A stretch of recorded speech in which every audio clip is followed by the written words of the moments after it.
All right. What's going on, guys? We are live, and I'm not alone this time, as you can see. I've got some very special friends joining me on this live stream today. Guys, say hello to Mr. Zack Goller and Luke Ponto.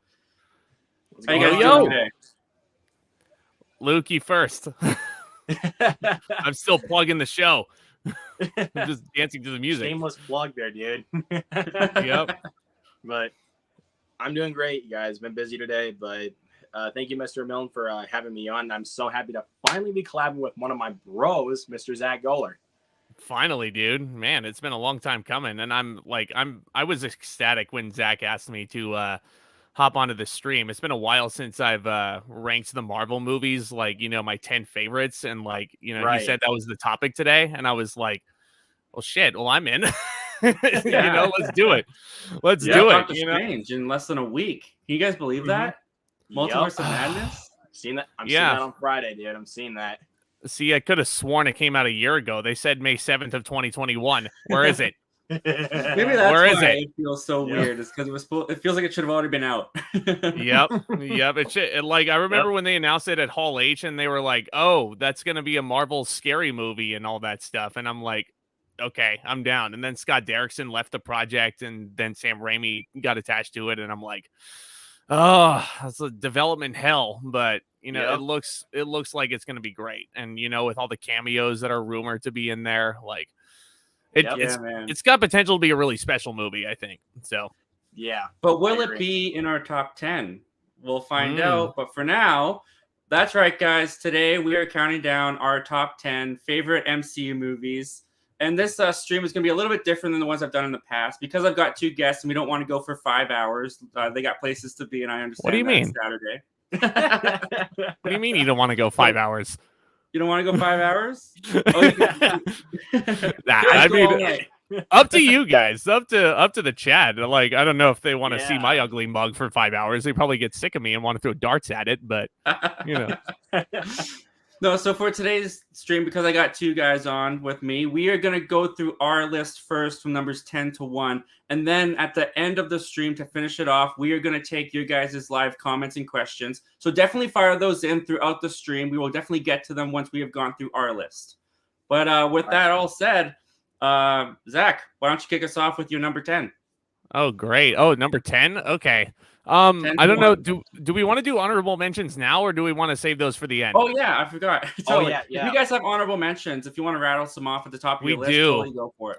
And I'm gonna get so much freaking hate for some of these honorable mentions because I guarantee you that some of these are gonna be on these other guys' lists. But seeing as how we're only talking about movies, I've got to mention Low Key and Moon Knight, which are my two favorite shows that the MCU has put out. I know Moon Knight's not done yet, but holy crap, is it incredible. Absolutely love it. The first Doctor Strange movie is an honorable mention. I love that origin story, but it's just I like some more origin stories better than that. Ant-Man as well is an honorable mention.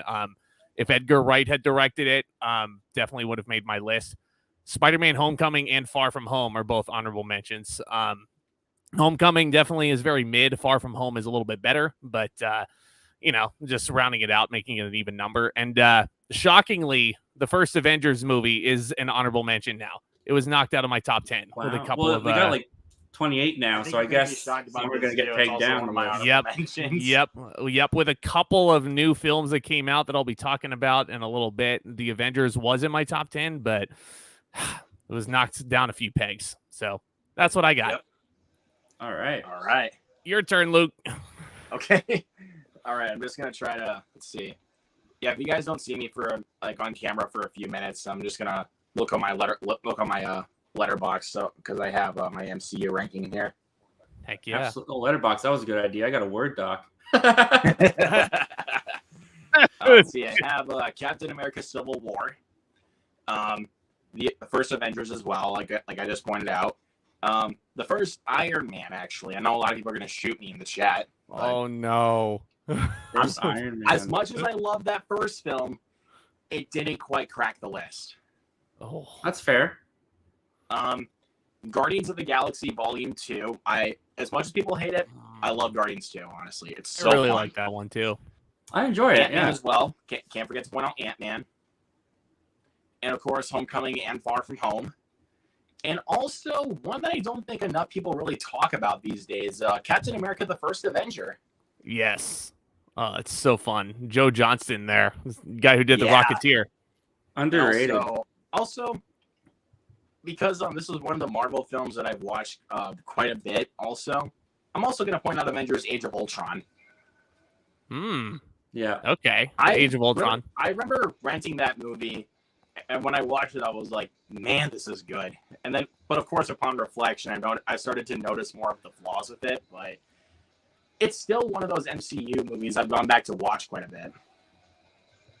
Because it's fun. That's awesome, Super man. fun. Super fun. Do you have any honorable mentions, Milne? Yeah, I have a couple. Shang-Chi is an honorable mention for me. Oh, no. It's like I'm devastated. it's almost there, but it's like I didn't Thor love and it as I are much as everyone else devastated. did. I really liked it though. I have Age of Ultron in honorable mentions as well. Iron Man 3, I actually think is underrated. Oh, I like Iron Man 3. that's Homecoming in my and Far bottom From five Home for are sure, also dude. I do not like that at all. in my honorable mentions. Iron Man 3, huh? Yeah, I like. I don't care. I like Iron Man 3. That's cool, man. That's cool. Got a guy in the suit villain and what have you. The guy A Pierce. freaking Mandarin twist, bro, that didn't even make sense whatsoever. I love the Mandarin twist. I don't like. I don't read the comics or anything. That cracks me up every time I watch that movie, man. I love Trevor. It's made Oh, boy. funnier in one of my entries that I'll be talking about. But Yes, sir. Yep. Okay, so with that said, Milne, my number 10, I'll tell you what, Luke put this as an honorable mention, but the first Iron Man film, it was knocked down a few pegs because of a couple of new entries that came out, but yeah, oh, there it is. Nice. There You got it it ready. Yeah, there it is. Nice. He had the graphic ready. So Yes, without sir. a doubt, this is the movie back in 2008 that started it all, and Robert Downey Jr., perfect casting still to this very day, and it is such a fun origin movie. And Jeff Bridges as a villain, Obadiah Stane, because some people were correcting me down in the comments. Obadiah Stone is what I was calling him a year ago. But yeah, Jeff Bridges, he's a man in the suit villain that works. I hate that trope to death nowadays, but you know, back in 2008, it worked. But the reason why I hate it now is because they were so repetitive with it. What's up, Luke? We can't overlook the man in the suit villain with Daniel Radcliffe in The Lost City, bro. That was perfect. He worked. Yeah, yes. It was fun.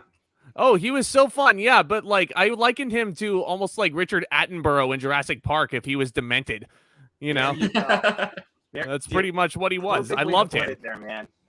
Yeah, but no, the first Iron Man film, without that movie being as successful as it was, we wouldn't be sitting here talking about all this stuff today. So we wouldn't be getting TV shows now on Disney Plus. So Absolutely true. I have to put it on my list for that reason. So that's what I got. There you go. My number 10. Absolutely, man. That's a good one. All right, Luke, what do you got for your number 10? My number 10 is one Mr. Milne mentioned on his honorable mentions, devastatingly. And you can see it behind me, is Shang-Chi. I had to... Yes, sir. Yep. Yes. Shang-Chi. Okay, I'm going to point this out.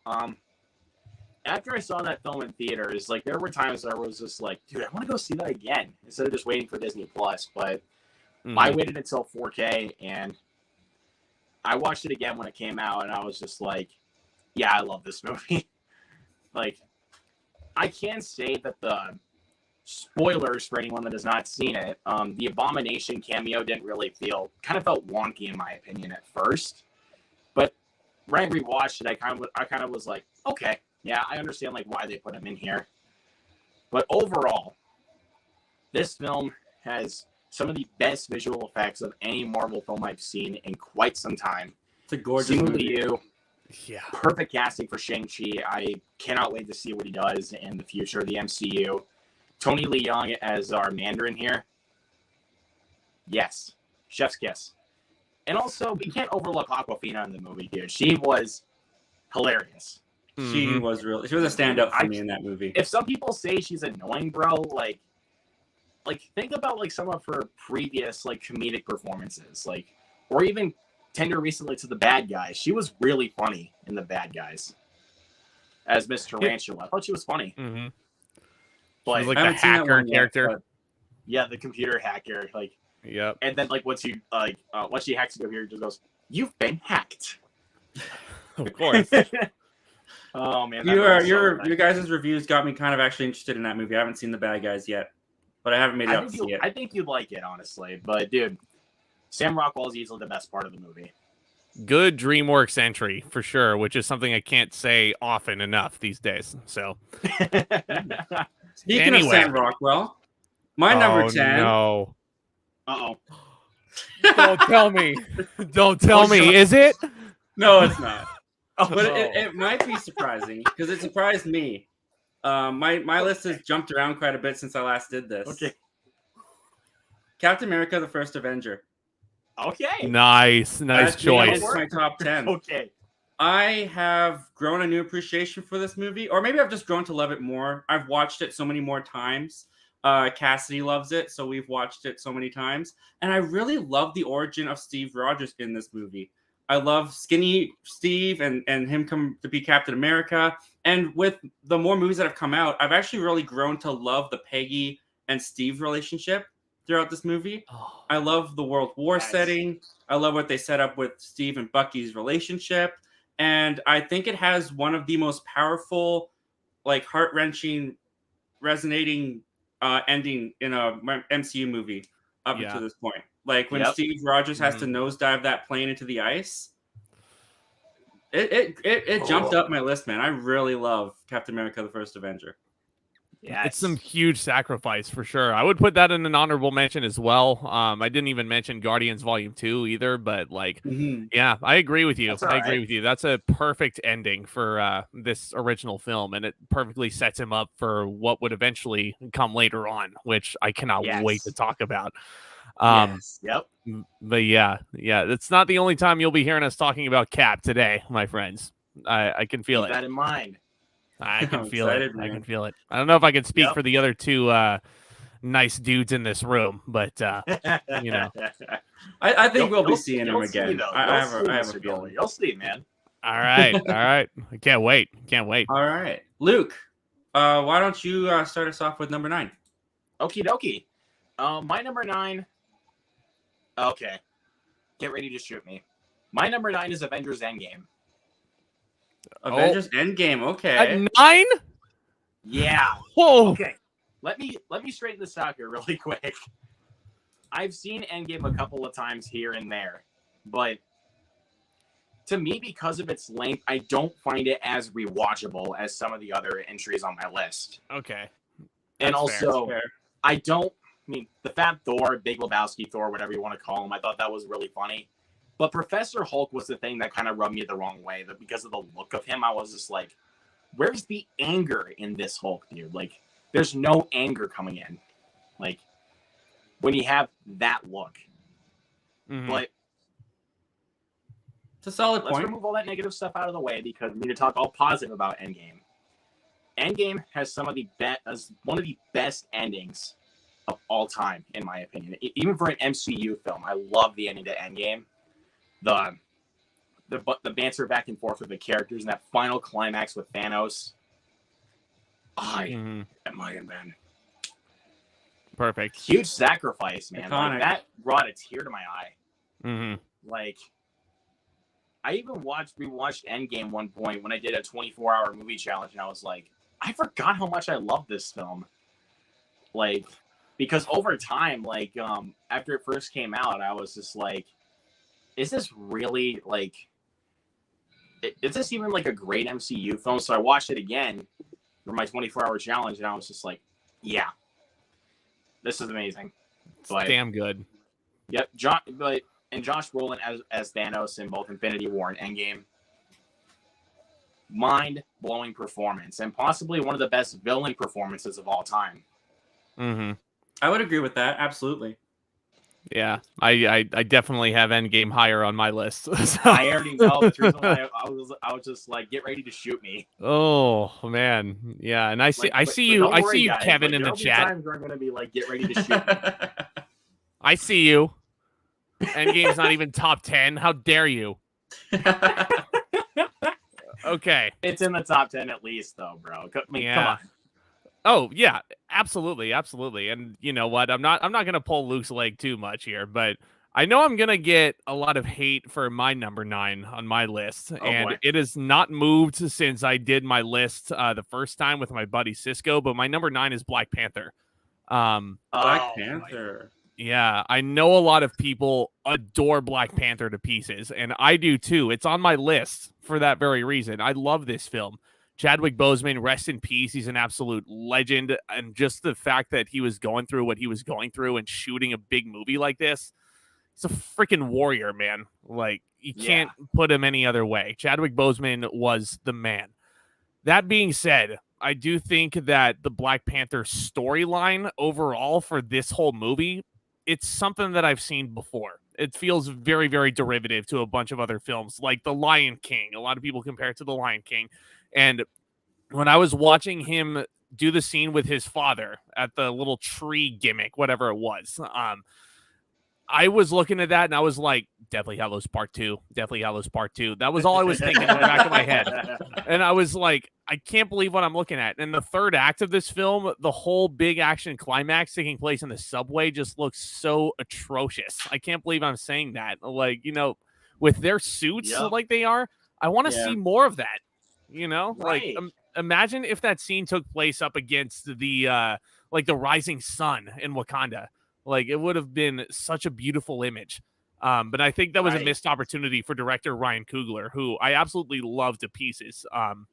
But you know, it was very much a mixed bag direction wise. But regardless, Black Panther is great. I think Killmonger is the best villain, not named Thanos, still in the MCU. But yeah, I love this film. Absolutely love I can respect that, actually. But for me, with the Black Panther storyline, I feel like that really bogs the film down for me. And plus, the CGI towards the end is god awful.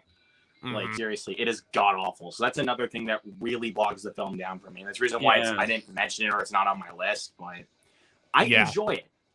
I enjoy it. The thing for me with Black Panther, it's not like one of those movies that I'm just like, oh my god, it's amazing, like all those other people, and I'm just like, people, you need to calm down. You ever watch stuff like Dune? That's so much better. Nowhere near the top 3 for me, and a lot of people are like, "Oh, it's my close. favorite MCU origin story." There's no way, absolutely no way. You're safer than me, Zach, because it's not in my top 10. I don't have it in. It is. I should have mentioned though. It is an honorable mention. My thing with Black Panther, and don't get me wrong, I really like Black Panther. I feel like the character of T'Challa doesn't get as well serviced in his solo movie as he did in Civil War. Like, I really loved T'Challa in Civil War. When it came to Black Panther, there was just something about him that just felt like they didn't do as much, or he just felt like he was chiller or something like that. And I feel like the movie really starts to take off when Michael B. Jordan's character gets to Wakanda. And that's like halfway through the movie. The first part where they're going after Claw, which Andy Serkis's Claw, freaking love him. It's so fun. He's like a standout for me in this movie. But until you get Michael B. Jordan in Wakanda, I really love Wakanda. I love the setup of Wakanda, how they introduce us to that world. But the story really gets more interesting for me once he gets to Wakanda, and that by then you have like an hour of the movie left. So really good movie, but it didn't make it in my top 10. Shout out to them putting the background in Oakland, by the way, which is about an hour and a half away from me. So nice. I'm very close to where I live. So that must be Green Day right there, Oakland, California. Yeah. I won't say where I am, just like safety reasons and stuff. But of course. Jurassic World. There's a shot in the trailer that has dinosaurs running on a field grass area, like mountains. That's literally like I can see that from my house. They shot it in my city, and I'm like, that's those mountains. Like I know that area. So that's wild. That's pretty crazy to see dinosaurs running on that. That was really cool. Right. All right, and coming in for me at number 9 is No Way Home. Oh no. That's Spider-Man No Way Home. Oh no. I'm done. I used to have Far From Home in this place. Yeah. No Way Home knocked it out of its place because I just think it's better. It's interesting because it's an MCU movie that feels the most like a Sony movie. Like you've got Doctor Strange in there, and you have a Happy and MCU tie-ins, but with all of the previous Spider-Man characters coming into this movie from the Sony movies, it feels so much more like a Sony Spider-Man movie than the previous ones have felt to me. But that's why I love it, is because it has that nostalgia factor to it, but it incorporates it in a way that I think really works. I do think upon rewatches, the first part of the movie is good with the villains coming in and Spider-Man collecting them and all that stuff. I think that's good. The movie takes on a completely different energy when you get Tobey and Andrew in it. When those three get together, the movie is just firing on all cylinders for me. It's no surprise I freaking love this movie, so it made it into my top 10. Of course. Yeah. Yep. I'm devastated though. You think you're You think it should be devastated? lower or I have higher? home so much higher on my list. Me too. Me too. Oh, you have it higher. Yep, Yep. we both do. Wow. You'll see. You'll see. All right. I'm excited. Well, with that said, let's just keep going. Let's get to number 8. Zach, why don't you give us your number 8? I'm just gonna put it plainly. Number 8 is Shang-Chi. Yes, sir. Enough said. It's making my list. I saw this movie in theaters 3 times, and every single time I was noticing something different, and I was like, man, this is such a phenomenal origin story. In my opinion, it is the best origin story the MCU has ever put out, just for a solo character. I think as a main hero, Shang-Chi himself, Simu Liu is a freaking superstar. I don't care what anybody else says. He needs to get so much more work, even outside the MCU. He is going to be like, he's a name to watch out for over this next decade. He's so great. The villain as well is awesome. Aquafina is hilarious, as Luke already mentioned, rather. But the thing that got me about Shang-Chi was the action. It was unlike anything else I'd ever seen in an MCU film. That bus scene in the first act, like, I felt like I needed... Oh, I forgot to point that out. I always need a nap after watching that scene. It is just so fast paced, and I always feel freaking exhausted after watching it. But that's credit to Destin Daniel Cretton as a director, who's put out some films. I mean, they haven't been great except for Just Mercy, which I think is so underrated. But he also did direct a great Short movie. Term 12, which is a fantastic movie. I love. He did. He's hit or miss director, but this may be his like crowning achievement thus far. Yes. And if he's signed on to direct the sequel, I'm there. I'm so there. But Yes. I can't wait to see where this character goes. The fight pit sequences with Abomination and Wong were very fun. Just just hearing them mention Venmo in an MCU movie is just very, very interesting as well. Like at the end, like when they're at the bar and they're telling their friends the story about how they saved the world with some amazing CGI dragons. And then just hearing him be like, "Oh yeah, no, I'll Venmo you for the drinks." I'm like, what time am I living in right now? Yeah, I agree with Kevin. Shang-Chi is dope. That's the best way to put it. So yes, sir. That's number 8. All right, man. Yeah. Luke, what's your number 8? My number 8, this actually, like before more MCU films came out, this was my number 1 because of how many times I've watched it quite a bit. Uh-oh. That's actually Guardians of the Galaxy. Nice. Oh no. Punch this in the Zack Goller gut, is man. So mad at me. Oh my gosh. I don't know what to say, I'm man. Sorry, dude, but It's okay. It's okay. I get you. But I promise that, like, I know that people are gonna shoot me for my next entry, but we'll get there. Of course. We'll get there. But for me, Guardians of the Galaxy, I've watched it a lot when it first came out on DVD, and then of course over time, I've upgraded my collection to Blu-ray, 4K, whatever. But when I first watched Guardians of the Galaxy, I was so entertained. Like, but at first for me, as an 11-year-old boy, it felt kind of intense to me, like when watching the film. But then as I've grown older, I'm just having like so much fun every time watching Guardians of the Galaxy, just watching these guys arguing back and forth, like in typical James Gunn fashion. Some great action sequences, like hilarious humor, great visuals, all of the above. Vin Diesel as Groot, dude. I am Groot. Easiest paycheck he ever got, I'm sure. Good step away from Fast and Furious. I'll say that much. Good step away. It's a different discussion about family. It's all family now. We are Groot. Yes, sir. That was his way to sneak the family phrase in. Well, Groot is definitely saying family there. He totally tried to get that in there. Yep. Yeah, like get a Fast and Furious reference in a Guardians of the Galaxy movie, dude. Mm-hmm. But let's see.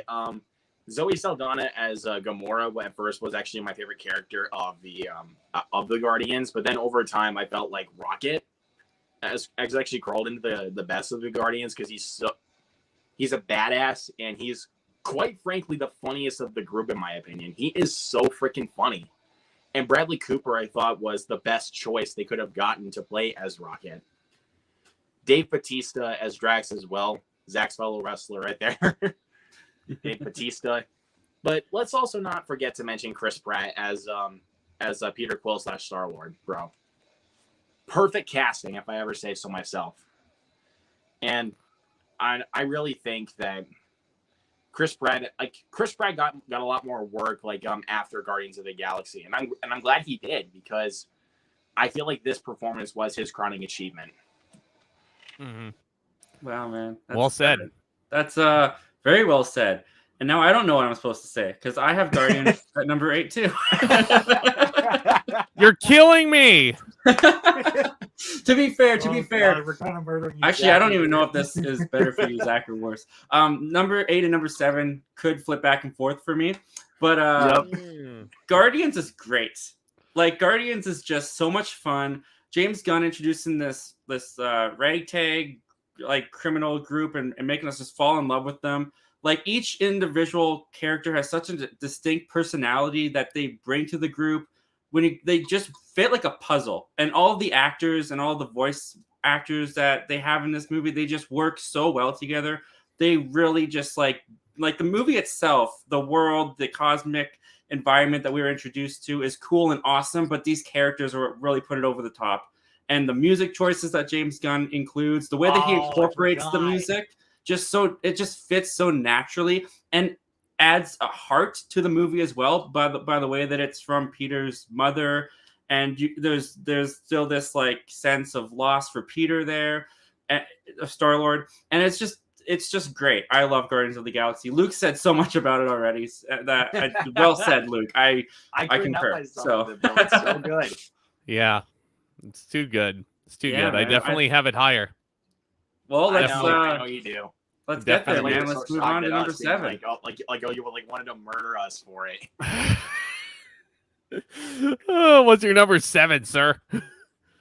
Okay, here we go. This one is at my number 7 for pure nostalgia reasons.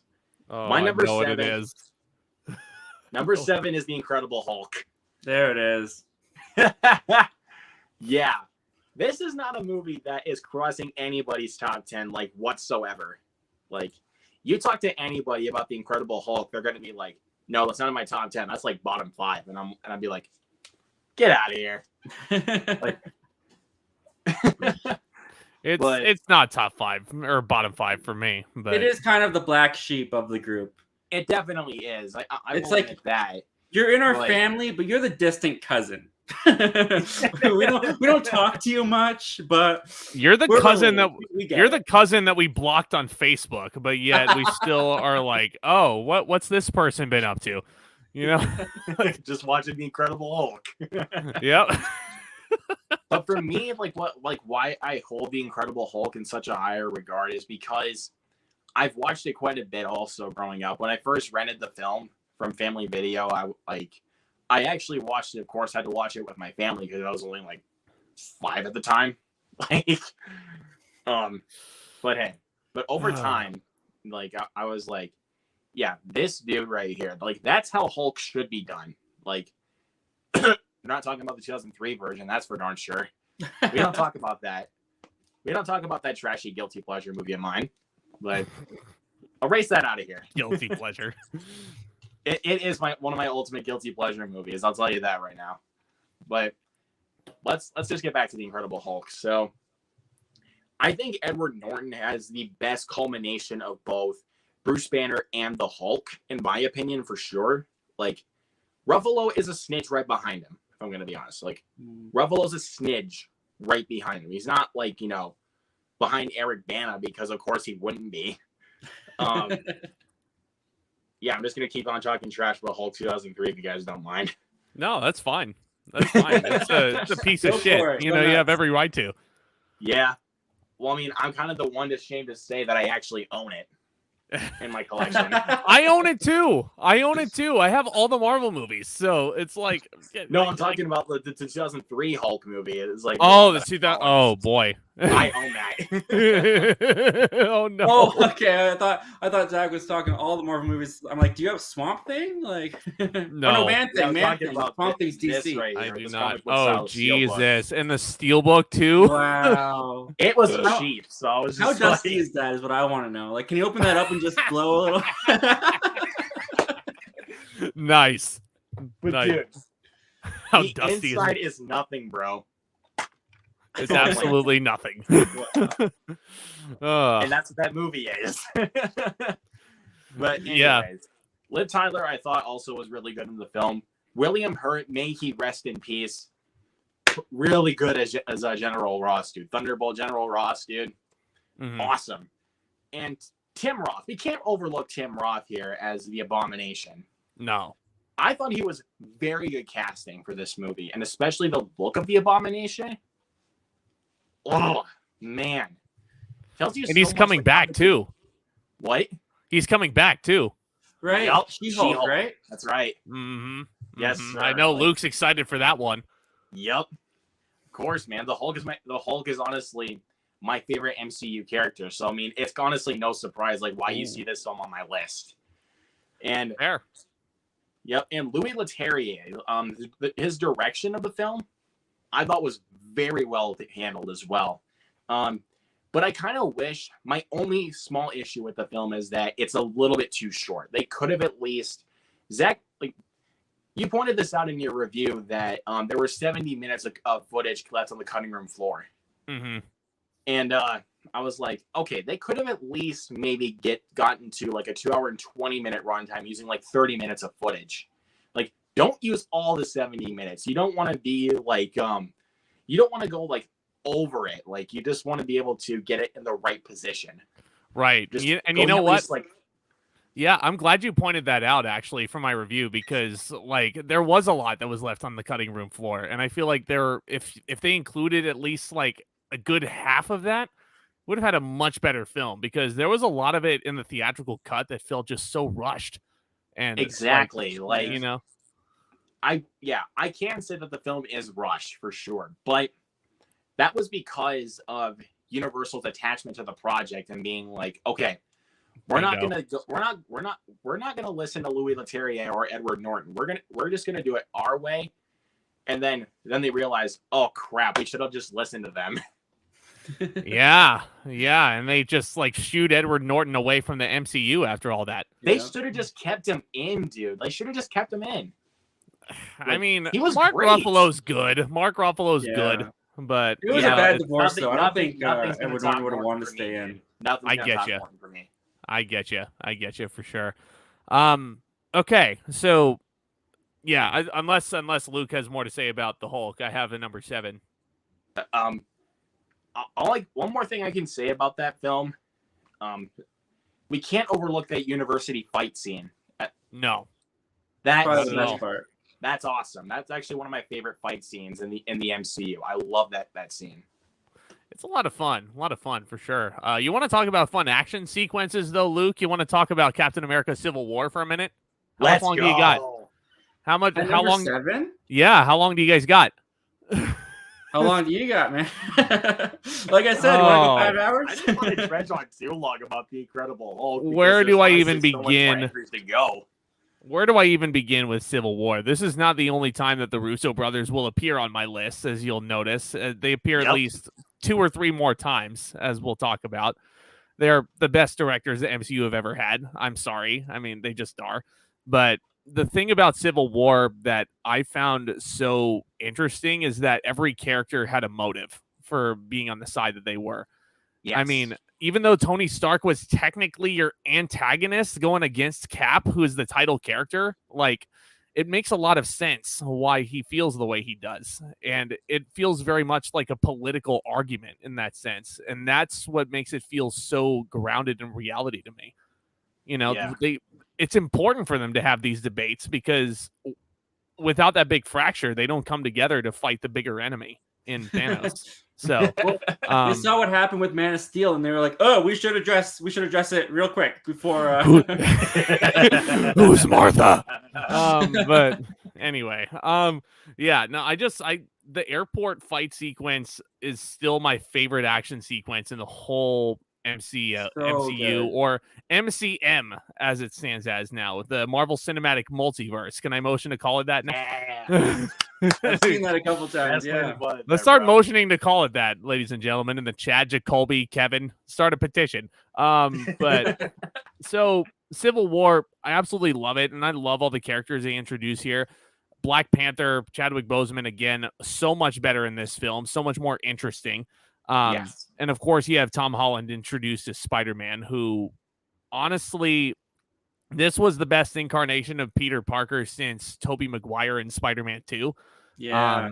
At the time, okay. Because, you know, we'll get there. But I absolutely adore this film. I haven't seen it in a while. I don't think it's as rewatchable as some of the other films that are ahead of it, but absolutely love it. Absolutely love it. Yeah, man. So I'll be talking about Civil War for sure. But Tom Holland's introduction as Spider-Man, I honestly think the writing and stuff for Spider-Man in Civil War, just like the little 20 minutes that he has, is still better than Homecoming. And I love the Homecoming movie. I love Spider-Man Homecoming. But man, I just fell in love with him in Civil War. I thought Tom Holland just nailed it. Nailed it. Yes. And the Russo brothers' direction of the whole thing was so good. Yep. I guess that brings me to my number 7.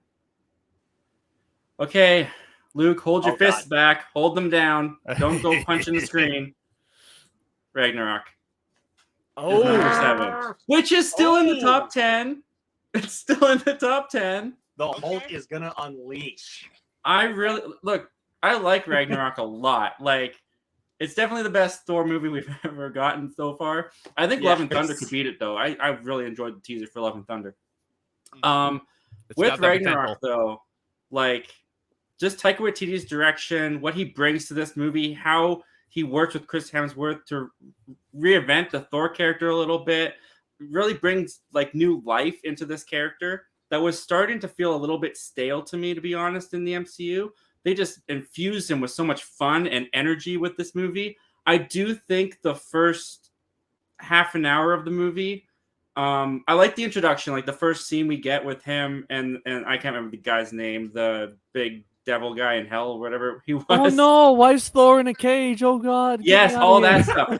Love it. I love that stuff. After the title comes up, I do feel like it gets a little bit clunky for the first 20 minutes. I think they rush through stuff to try and connect it to Thor the Dark World and give some resolution to what that film ended on, but they really just want to get to their own thing really quickly, so all that stuff is breezed by. I think the Doctor Strange cameo was a little unnecessary, to be honest. So funny though. It is. It's a good scene. Tom Hiddleston in that scene. I've been falling for 7 hours.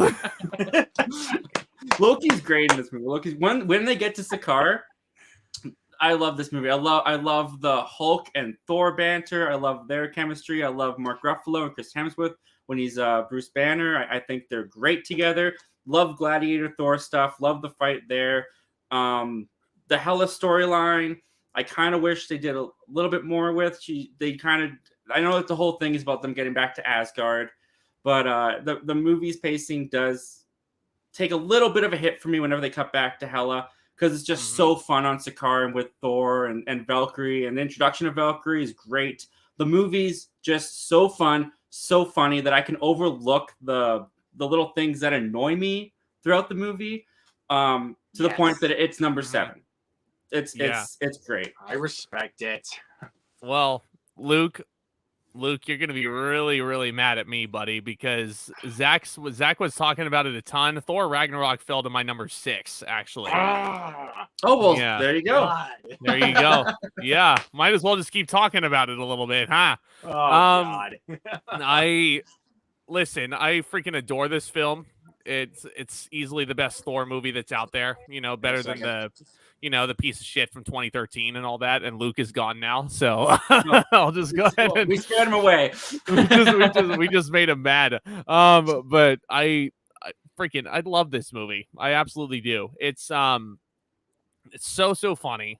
There's so many jokes in here. The Hulk in this film is absolutely hilarious. Him and Thor together, he doesn't want to turn back into the weak Mark Ruffalo and all that. The debate between them on who's the strongest Avenger was something I never knew I needed. And then he goes on the ship, he's like, strongest Avenger, and it just doesn't allow him in. And then Banner comes back, strongest Avenger. Did you see in the Thor Love and Thunder teaser when he's working out with the chains? He got a hat on that says strongest Avenger on it. I did see that. I did see that. He's still so petty about that. He hates that Banner is still the strongest Avenger. He wants to be the strongest Avenger so bad, especially after being Thor Lebowski and what have you. But it just felt to me like an old Saturday morning cartoon from the 1970s. It was so cool. The gladiator fights are a lot of fun, and seeing Thor literally become the god of thunder with the lightning coming out of him, that was what we needed. And I thought Taika Waititi did a brilliant job with this film. Hopefully Love and Thunder is better. I'm going to keep my fingers crossed about that, but I don't know, man. I don't know. I'm not counting on it, but I'm hopeful. Thor Ragnarok is great. Absolutely great. All right. Well, I guess there he is. Luke's back. Yeah, just my parents called me for a second. So again, it's okay. No it's okay. Did you want to give your number 6? I'll do that right now before I finish this up really quick. But my number 6. Okay, we're just 1 second here. Okay, here we go. My number 6 is Avengers: Infinity War. Time for him to ruin my day, huh? I think your day's probably going to be more ruined with my next entry, but you'll see. We'll see what happens here. So the thing about Avengers: Infinity War, the more I kept thinking about it, I honestly liked it more than Endgame, because not just because of the way the film wraps up, but also because it gives us more time with Thanos. That's another thing I really love about Infinity War. And getting together with all these Avengers for 2.5 hours, I'm just like, that is like the best way you can possibly do that. And the Russo brothers' direction in the film, picture perfect. And all these performances are fantastic. You got everybody in this movie, pretty much everybody in the entire Marvel cast. But great. Yeah, Chris Evans was great. Robert Downey Jr. Tom Holland was also great in the film as Spider-Man once again. Thanos. What can I say about Thanos that has not been said already about Thanos? He is a freaking standout in the MCU, especially with both Infinity War and Endgame. I love Thanos, and the way the film wraps up made me in tears, and honestly a little bit more than Endgame, if I'm going to be honest with you. Endgame had me bawling at first, but I feel like with Infinity War, it takes the emotional core and puts it all the way up more than Endgame does, in my opinion. And for that reason, that's the reason why I have Infinity War higher on my list. Nice. There you go. That's good, There it man. is. Is that me now? I got Yep, your turn. All right. Your All turn, right. buddy. Yes, sir. All right. This one. Okay, yeah, I know where I'm at now. Okay. This one dropped one spot, just a little bit, and that is the first Avengers. Okay. Okay. I had this in my top 5 at one point, but like I said, my list changed a bit. So I have Avengers now at number 6. And I just think Avengers is just such a good movie, man. Still to this day, it's just so fun. It wastes no time because it doesn't have to.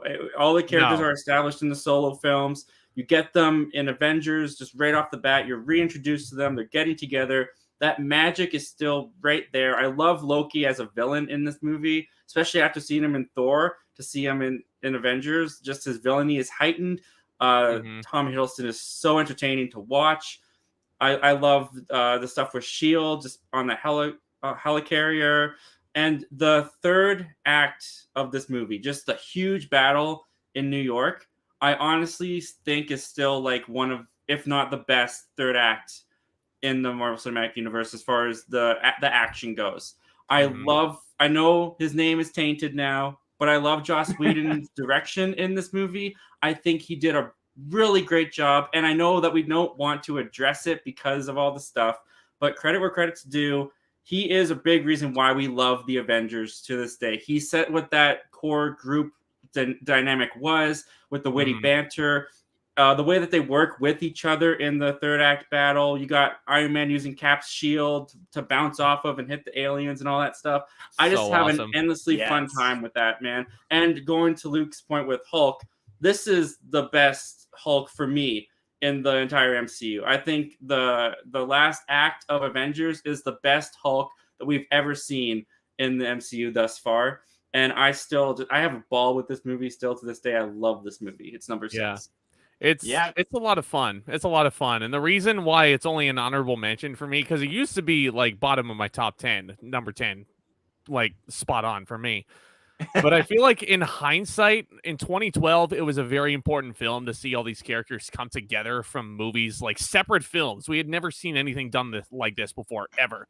And it's crazy. It's a very important film to the development of the universe as a whole. But now with other films out like Infinity War and with Endgame, with more characters thrown into the equation, I feel like just with the Avengers by itself, and I feel like that movie was more about like just the spectacle rather than the story. You know what I mean? I feel like Infinity War and Endgame definitely have stronger narratives, in my opinion. And it was just a bunch of these actors like throwing one-liners out at each other. Not that that's a bad thing at all. And like seeing them literally assemble, no pun intended, it was really, really awesome to see that. So they definitely kept the story simple. They didn't blow it out of proportion too much like they do in Infinity War later on. But I think it's great. The key is certainly simplicity in a lot of cases. So yes. And with that, guys, we are headed into our top 5s. Yes, sir. Yeah. This was the tough part for me. I know, right? Top 5. Who do we start out? Well, let's just start with Luke. Luke, what's we always your start top with 5? me on the odd numbers, so like no big Yeah. deal. But good, man. Here we go. Number 5, Captain America: The Winter Soldier. There it is. I think I kind of knew I was going to ruin Zach's day with that. Actually, no. No. That's good enough. Right. Why is it number 5? Okay, so I absolutely love The Winter Soldier. It has great action sequences. It's also got I love that it's a spy espionage thriller and not your standard MCU film. Like it's not like some of those other films like Ant-Man and the Wasp or Black Widow. It's something different, and which is something that I always praise the MCU for whenever they go in a different direction, which that's this film right here. They do go in a different direction with where they're supposed to go and everything, and being a spy espionage movie. That's what I needed with that one. And plus, having Sebastian Stan being the Winter Soldier in this one, fantastic. I love him as Bucky. a Chris genuine Evans, of twist for me. course. I didn't know that going into the movie that he was the Winter Soldier. So that was a great twist for me in the movie. Yep. And also Chris Evans, of course, you can't forget Chris Evans and Steve Rogers. No. Great casting. Scarlett Johansson as the Black Widow this time around. Much better than she was in Iron Man 2. So snarky. Yes, she's so funny in that one too. And of course, we cannot forget about Samuel L. Jackson as Nick Fury, dude. Nick Fury. I love that man to death. And also Robert Redford as our villain here. Robert Redford was great. Yeah. Movie as well. Russo brothers once again did a great job. I think the cinematography for this film is fantastic. One of the best looking MCU films in my eyes. And I just love when the MCU goes in a different direction, like I said before. And for that reason, that's the reason why I have to put Winter Soldier at number 5. But again, it kind of plays into my top 4. It doesn't always hold that rewatch value for me personally as my top 4 do. But that doesn't mean that I will never watch this film again. I mean, of course not. I mean, I will watch this film again and again, like from years down the line, but just not as rewatchable as my top 4 are. Absolutely. And Zach, we'll get to you in a minute, but I'll just, kill 2 birds with 1 stone. I also have the Winter Soldier at number 5. Yeah. Do you? Hold on, Milne. Yeah. You know what's crazy? I have Winter Soldier at number 5 as well. Whoa! Look at that. How does that work out? Our fives are even. It's exactly the same. It's exactly the freaking same. I'll let you go first. This used to be number 4, but I've been rewatching the Marvel Cinematic Universe recently with Cassidy, and so this is why my list changed quite a bit, just because of new perspectives and seeing the films. So this moved down to number 5, but it's still an excellent film for all the reasons that Luke mentioned. What I love about Winter Soldier, I think the most, is what it does for Captain America himself as the character. Because Captain America, I really loved his origin story in the first Avenger. He wasn't my favorite character in the Avengers. He was, he was the what do you call it? The guy, I would say. Yeah, the scout boy or whatever you call them. I can't remember what you call him. But, he was very much eat your green vegetables. I'm, follow the rules, follow authority. He wasn't the most fun character. Wasn't the most interesting character. Not breaking all the rules. Yeah. Not even a Boy Scout, like an Eagle Scout. There you go. Thank you. That's the word. Literally, he doesn't go full out like the rest do. Seriously, that's what he should do. Yeah. But when you get into this movie and he's having to deal with how the world's changed, living in this new world with his same ideals, and how that challenges the character, and the politics of it all. It's a really pretty dense movie. And I love it. I love Winter Soldier. Yes, sir. You guys have said it all. I mean, Chris Evans, again, fantastic performance. This is the movie that Captain America needed to make him a badass in this universe, because going in, I liked Cap. I mean, people tell me I look like Cap all the time, which still bugs me to this very day, but I'm like, bugs you? I'm flattered. I'll take it. But when you said for a role that I think you would play, I even gave you the Captain America 4. Yep, you did. But it's not a knock on you at all, bro, because I think you honestly be a good fit. Thank you, man. But it's a great film for Captain America to really propel him to that next level, I guess, as the so-called the leader of this universe in general. I know a lot of people are like, oh, Iron Man is the leader and everything like that, but Cap was the one who was Stark Industries tells you the thing why Iron people think he's the leader, because it's called Stark Industries. Exactly. And I actually agree with Jacoby in the comments there. I still do think this is Scarlett Johansson's best performance in this universe. I mean, so good. Agreed. Black Widow was very mid, unfortunately, and this is another film where I was wishing that we would get a Black Widow solo film, but didn't get it until 7 years after the fact. So it was a little bit too late for that. Yeah, so literally 7 years after Winter Soldier, we got the Black Widow solo. But I just watched it again, and from my original score, like if you guys saw my review, I gave it an A- in my review because of theater bias, I think, because I don't go to the theater that often, Mm-hmm. My score definitely went down on my third watch of the film. Yeah, it's now sitting at a B+ right now. I mean, it's still good, but definitely I didn't mention it this time around because I would have mentioned it if I actually still really liked it on my third watch, but I don't know. It is very, very mid. it's super mid. Yeah, Super mid. Yes. I agree with you there. But one last thing about Winter Soldier before we move on. I will never forget when I watched this in the theater the first time and the reveal of Sebastian Stan as the Winter Soldier. There were so many audible gasps around me. They could not believe it. And I was like, holy crap, this makes so much sense. And, flashback. That's also going flashback to your theater experience with Homecoming with Michael Keaton's Vulture. Yes. Literally Michael Keaton revealed as the love interest's father. I remember the dude sitting behind me. Shout out to that guy. But this is what I saw. I looked behind me and he was like,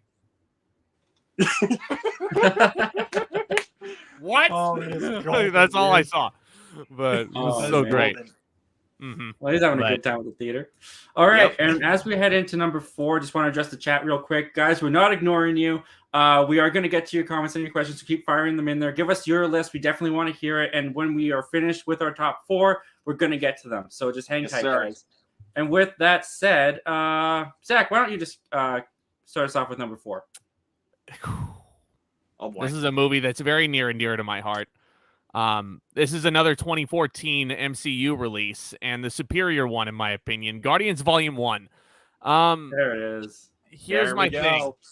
Here's my thing with Guardians. My senior year of high school is when this came out. I just started that really, huge year in my life. And that was all people could ever talk about at the start of the year was Guardians Volume 1. And more power to them. I adored this film. I watched it so many times on DVD at home as well. And in addition to once in the theater, just the fact that we have the soundtrack and we have these characters in here, it's such a fun adventure. It's not something that we get out of the MCU these days. And Peter Quill is the modern day Indiana Jones. I will take that to my grave. He is so cool. I mean, a lot of people compare him to Han Solo, but he's actually, no. Yeah, he's more so Han Solo than Indy, but I had to think about that for a minute. So much so that my little brother actually dressed up as Star-Lord one year for Halloween, and they constantly mixed him up for Han Solo. And I was like, have you guys not seen a Marvel movie before? That's clearly Star-Lord he has there. He has the Volume 2 shirt on, as if that wasn't obvious. And then at one point, people were just like, I don't know what you're talking about. Who is Star-Lord? Who's Star-Lord? Peter Quill. And just the fact that he was talking about Footloose all the time and his whole, the whole finale was resolved with a dance battle, just throwing off our villain. So funny. You never see anything like that. Drax basically not getting sarcasm is awesome. They kind of dropped that in the later movies, and I'm kind of sad about that because he was really funny, especially the part where they're all around the circle, and he's like, "Oh no, I think it's at the circle or whatever it was." It's like nothing goes over my head. Yeah, and as a pro wrestling fan too, I saw Batista was in the film, and I was like, "Oh God, what are they gonna do with him?"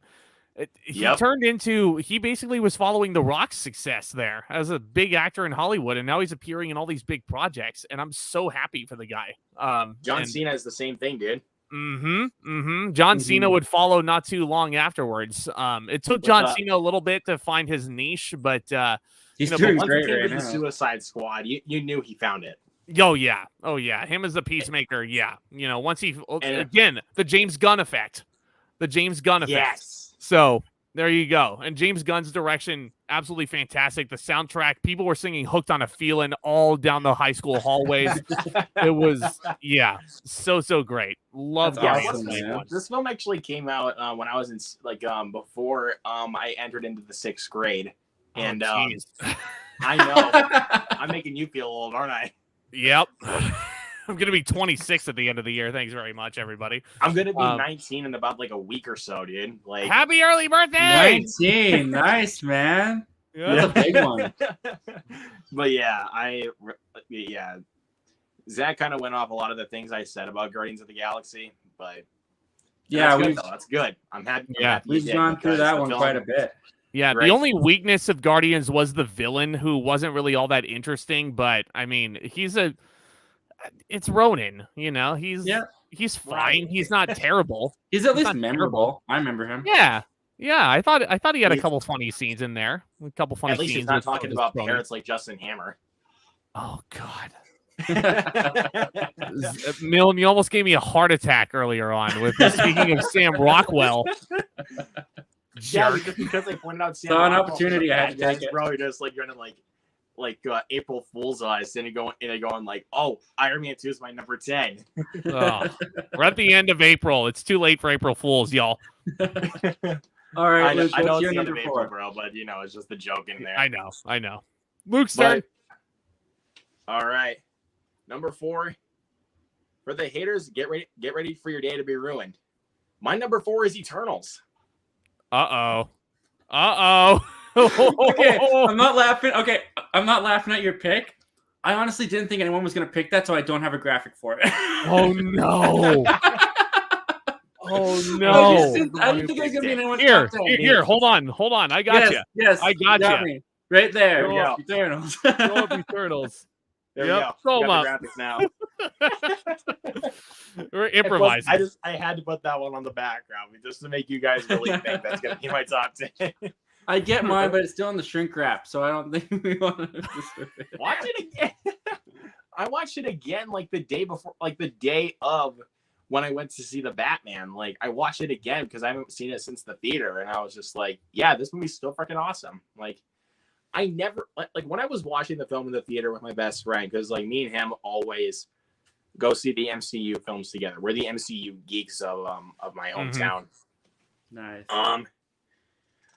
All I could think to myself was, why do people hate this movie?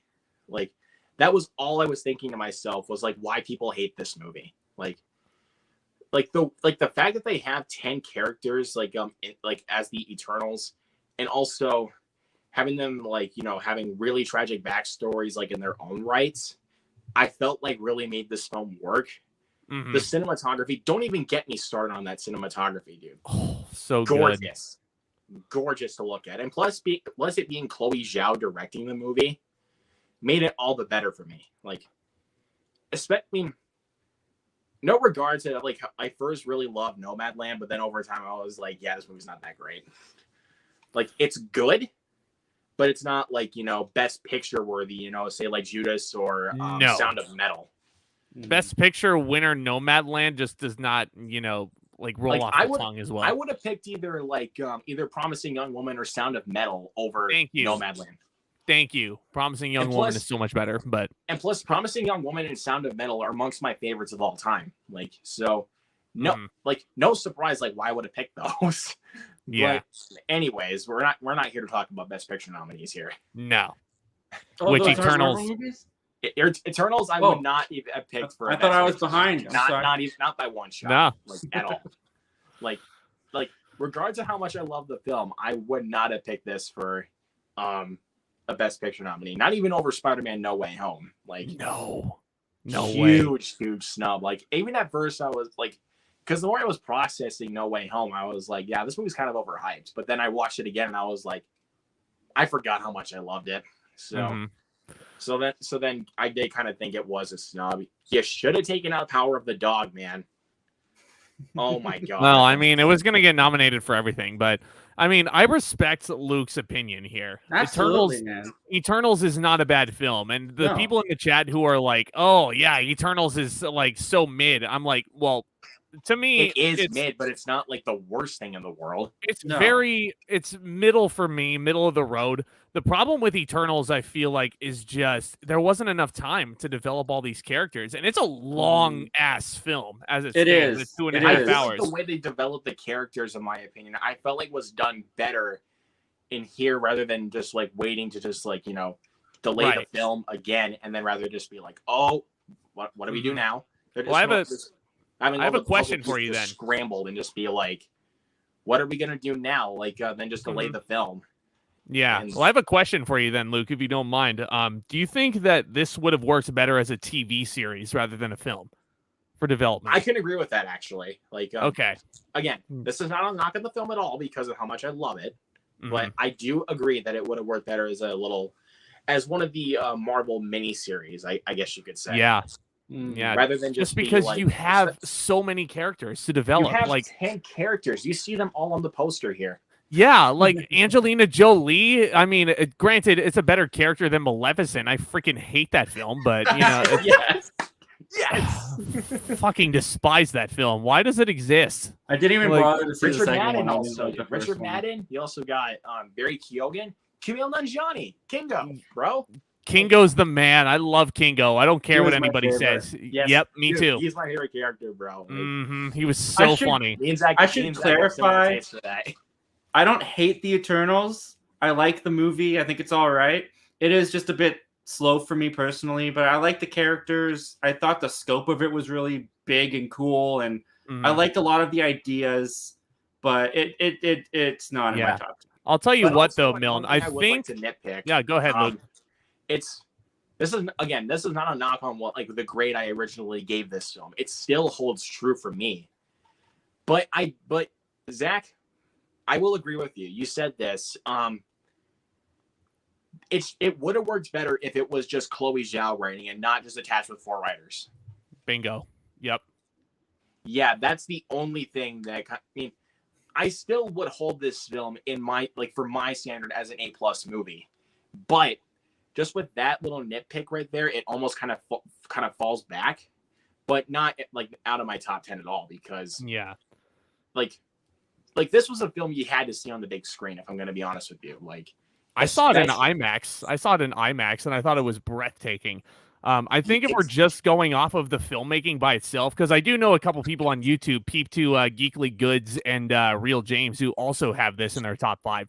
Which is totally understandable. It's understandable because the CGI in this film, if we're just looking at the cinematography and the filmmaking, this is top 5 MCU easily. It is absolutely a feast for the eyes if I ever saw one. The colors are beautiful. I love the fact that they're going back in time. And another thing, they kind of jump back in time and Back to the Future a little bit too much, in my opinion. Okay. Again, I would have loved more character development. I can't wait to see where it goes next. So, yes, with Harry Styles as Thanos' brother. I think that's, fine casting. I know it's bizarre. But he has Patton Oswalt as his sidekick. I think it's going to work. You can shoot me if you want to. I think he could be great. It was just bizarre seeing him in the MCU because, I honestly, I've been a fan of him since, One Direction.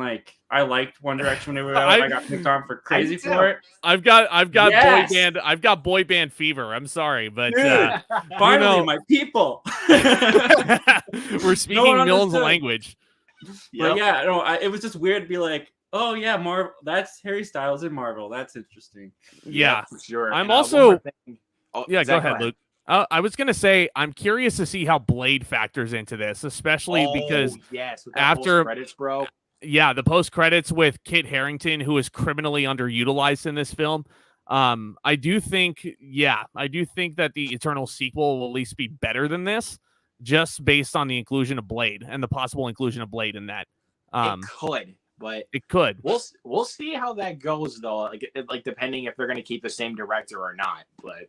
We'll see. If they keep the same director, I'm all in. But if they do a different director, please be someone competent for the MCU. Just for me personally, one that I think can do a Marvel film. Russos, what? Yeah, not just the Russos because they kind of bowed out of the MCU. Cherry, they kind of bowed out after Cherry. Freaking disgusting. I didn't. I forget. Did we go through your number 4? What's up? Did we go through your number 4? I can't remember. We did. Guardians Volume 1. What's your number 4? Okay. Because I just move on to my number 4. Just kept getting into so buzzed out conversations. It's okay. It's okay. Milne, that's what we're here for. Your turn. All right, perfect. Not my number 4. This jumped up a little bit. Iron Man. Aha. The very first Iron Man. If there was ever a foundation to set for a cinematic universe, this was the one. I mean, Yeah. I think myself included, and maybe I should just speak for myself. I forget how good Iron Man is every time I watch it.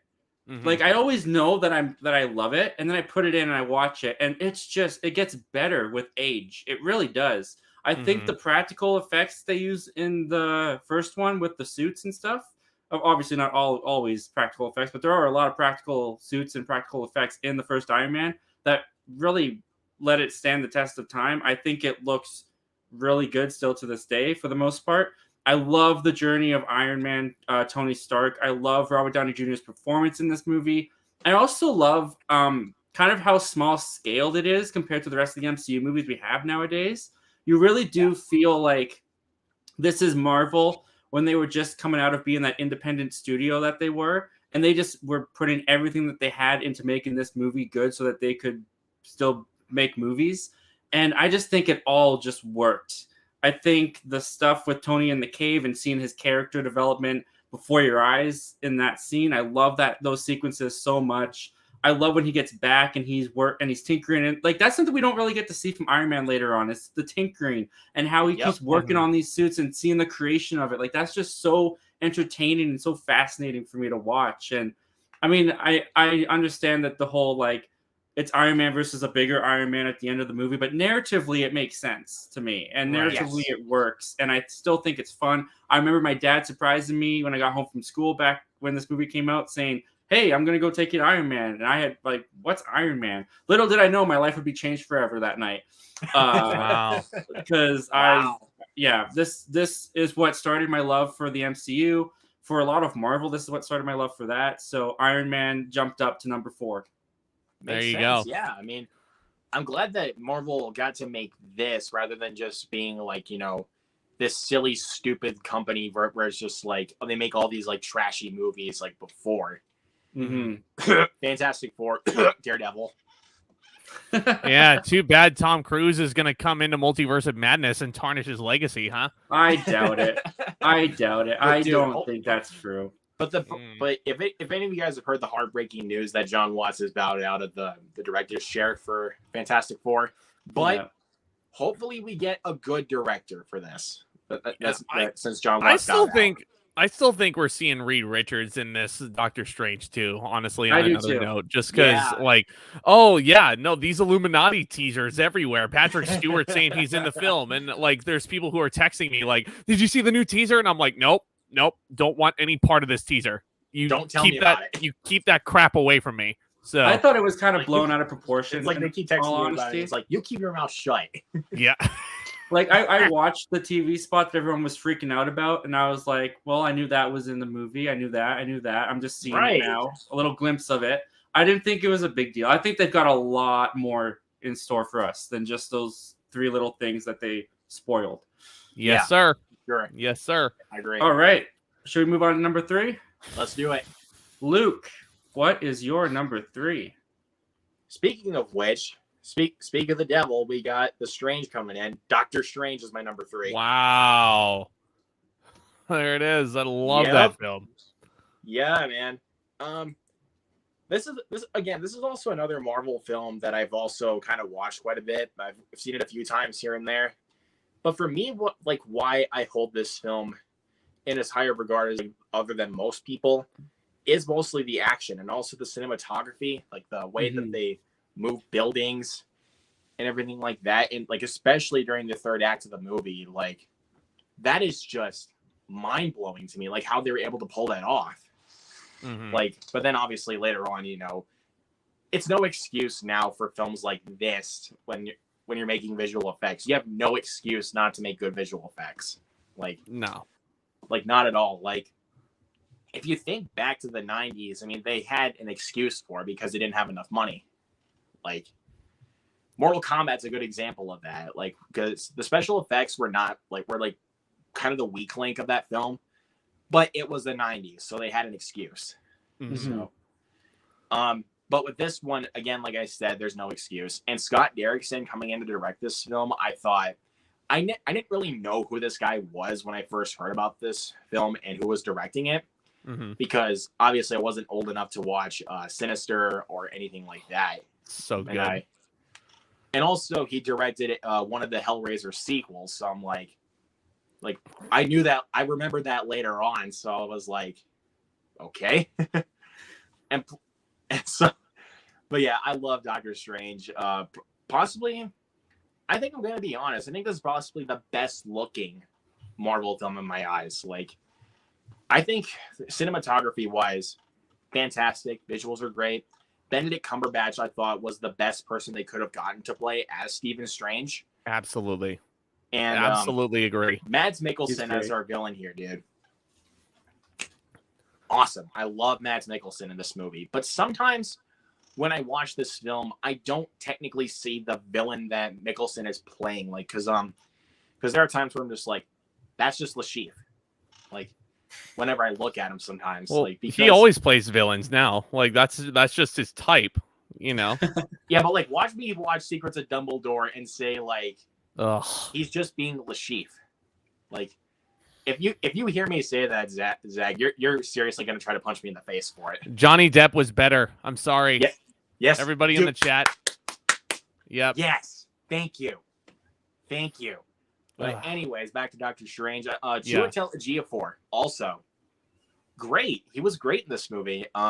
Tilda Swinton was also really good. Benedict Wong as Wong. Don't you guys find that funny that his last name is Wong and then the character name is Wong?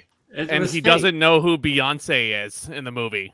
And he's listening to single ladies in the library as Strange is stealing shit out of it. So it's so entertaining. Don't cast that spell. Doctor Strange, if this was a top 11, this would be number 11 for me. Just because I love the film so much. I just love the fact that freaking this whole climax is resolved out of pure annoyance of the hero. Just like I've looked at my buddy like when I was watching this climax back in 2016, and I was like, in about 3 months when the movie comes out on digital, that's going to be a 10-hour loop on YouTube. And lo and behold, that's exactly what happened. Dormammu, I've come to bargain. Dormammu, I've come to bargain. And I'm like, you're going to annoy the crap out of me doing that, you know? Oh my God. Endless.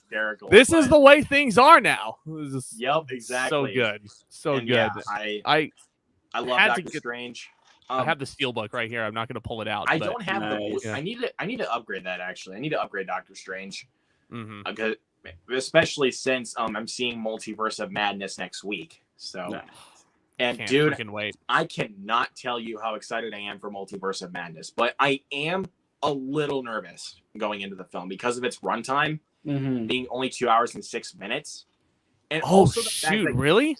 Yeah, you didn't know that? Yeah. No. It's just shy of 2 hours, really. I mean, you got credits in there, so it's probably going to be at like 150. Dude, it's going Incredible Hulk syndrome. I'm calling it now. Like, I'm calling it now, bro. It's going Incredible Hulk syndrome. I don't know, man. I'm not too concerned. It's all about execution, I'm seriously going to be so disappointed in Multiverse of Madness. But hopefully the film will be good. Like, that's all I'm asking for. I want it to be good, mostly for Sam Raimi's sake. Like, this is his return to the comic book world, and after the crap he gets for Spider-Man 3, if he makes another one where he just gets crapped on for how he handled Doctor, I'm just gonna feel so bad for him. Spider-Man 3 is not his movie. I'm gonna say that it is not his movie. It's the studio's movie because they were adamant about having a freaking alien black goo person played by a guy from That 70s Show. Like, come on, dude. I know his name. I was just throwing that out there. I still think he's better than the Venom in the Venom movies. Like, anyways, that doesn't know who it is. I'm just like, it's Topher Grace, bro. Yeah. But like, Tom Hardy plays him better, though. Yeah, but that doesn't make the movie any better. Both Venom movies are still crap. Sorry, man. But I'm putting my hands up, bro. I like both of them. I'm disappointed. I ruined your day, dude. I'm sorry. No, I enjoy both. You can like them. And Milne, this goes for you too. You can like the Venom movies all you want, but I like the second one. I don't like the first one. I actually freaking killed Carnage. How do they do that? Yeah, after one movie, bro. They wasted Carnage. But also, I gotta show you guys. this cover right here for this 4K of Venom Let There Be Carnage is actually pretty fire. Not gonna lie. It's pretty cool. It's cool. But It's cool. I movie. mean, it'd be better if it was. The movie, bro. No need to It's drag okay. it on. It'd be better if it was rated R. But anyway, We'll have to talk about those another day for sure, though. Dude, actually, it'd be better if Morbius was rated R. Yes, that's true. That's true. Dude, Jared Leto tried his hardest, man, but still, he could not save that film. It was so awful. Jared Leto never tries anymore. He just Oh, dang. he just says that he's method, and then he goes on and then he insults every Italian man on the face of the earth. So anyway. So okay. All right, let's bring your blood pressure back down, Zach. Let's hear your number 3. Okay. I'm sorry, Milne. I know this is So okay, my number 3. Those of you who've been with me for a while know that I've already ranked my top 10 favorite MCU movies, like I said, with my buddy Cisco. And this movie and my new number 1 have actually switched places on a rewatch. So my number 3 is Avengers Endgame. Look at that. Holy crap. I was not expecting that. That's a plot twist and a half, right, Luke? Yeah, just on a rewatch. It's basically like the best Shyamalan twist you can possibly come up with. I'll take it.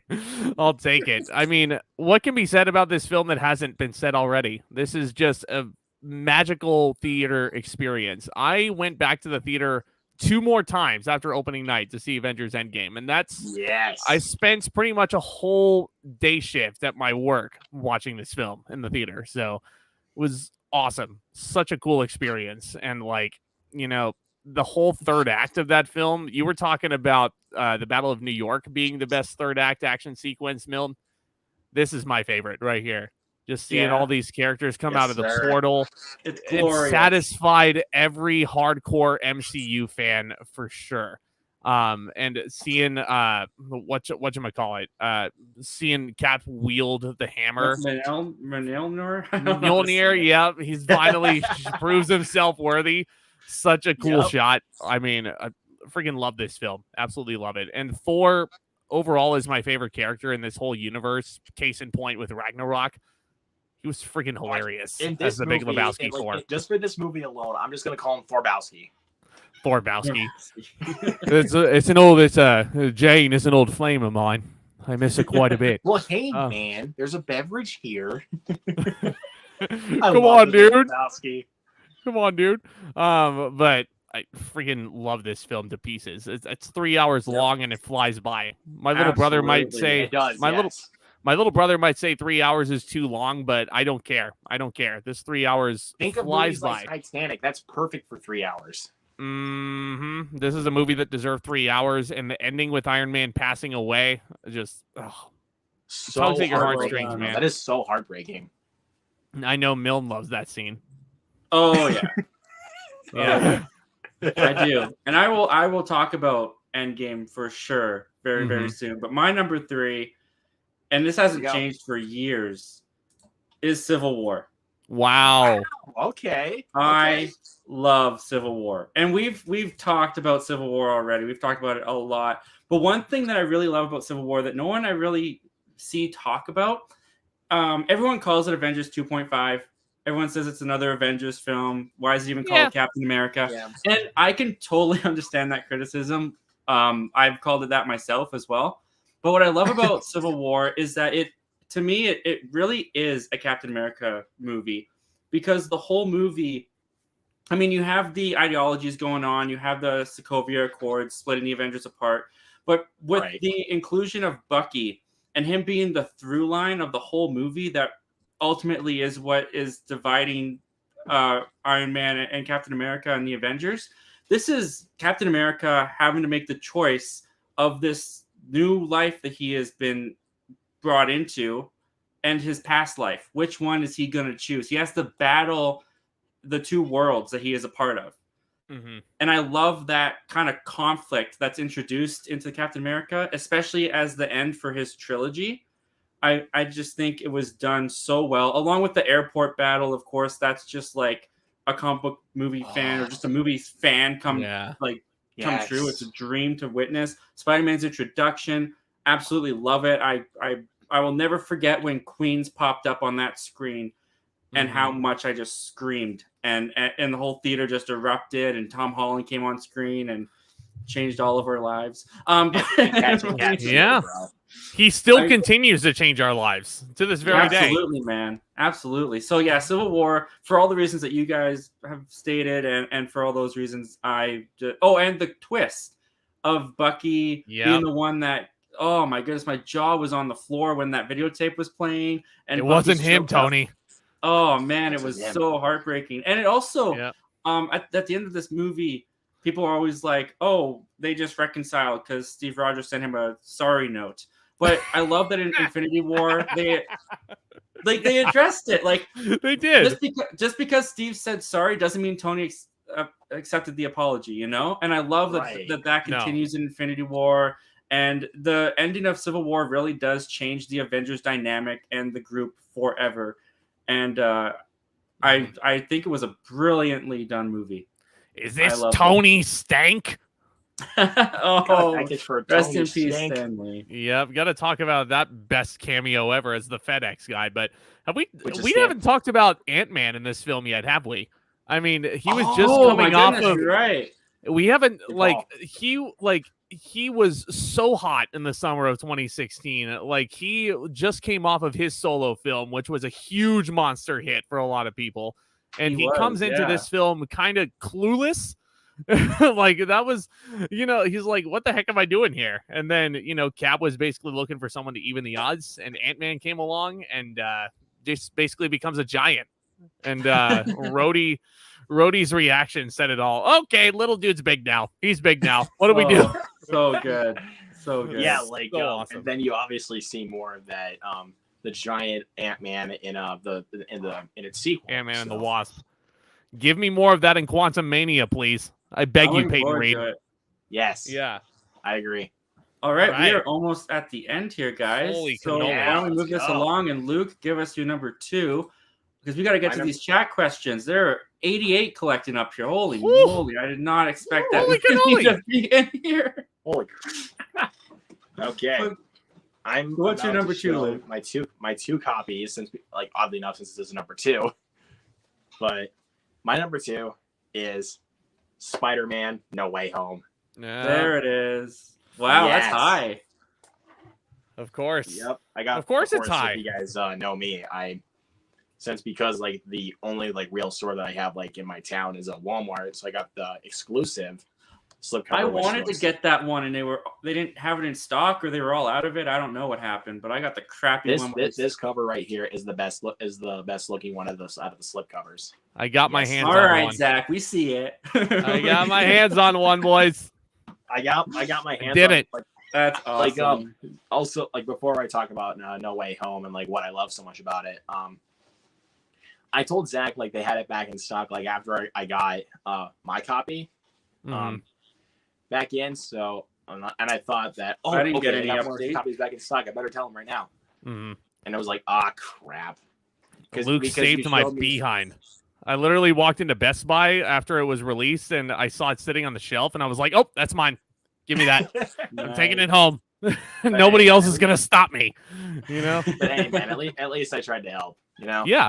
Yeah. I mean, because, I could just. You want to kill two birds with one stone, Milne? Because I have No Way Home at number 2 as well. Do you? So, wow. Yeah. Look at that, dude. Let's go. Mm-hmm. Wow. Yep. Let's you guys, go, I'm supposed Zach. to be the Spider-Man fanatic. Both you and I can talk about this. Well, okay. I love to see it, man. Well, with Endgame being number 3 now, that was the end for a lot of people who were growing up with the MCU and what have you, and that's totally understandable. I was with these Spider-Man characters since 2002. I was 6 years old when the first Spider-Man film came out, and I wasn't even born yet by that time. Don't say that out loud. I'm sorry, dude. No, it's okay. It's okay. No, it's all good. I grew up with this guy. Tobey Maguire was my jam as a kid, as Spider-Man, and seeing him on the big screen again, seeing Andrew come through the portal in that scene was incredible. And my theater erupted on opening night when they saw him. I was like, this is cool.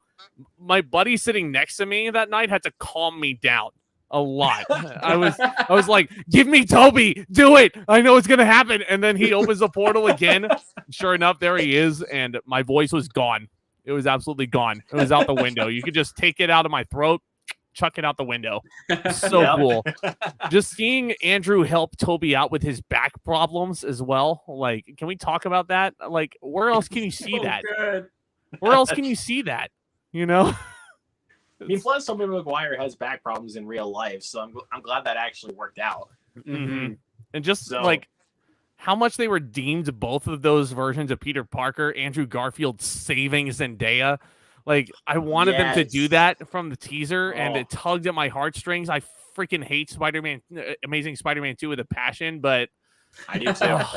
Andrew Garfield was freaking phenomenal in this. Like, and dude, the only redeeming part about the Amazing Spider-Man 2, in my eyes, is the scene when Peter Parker tries to save Gwen Stacy. Mm-hmm.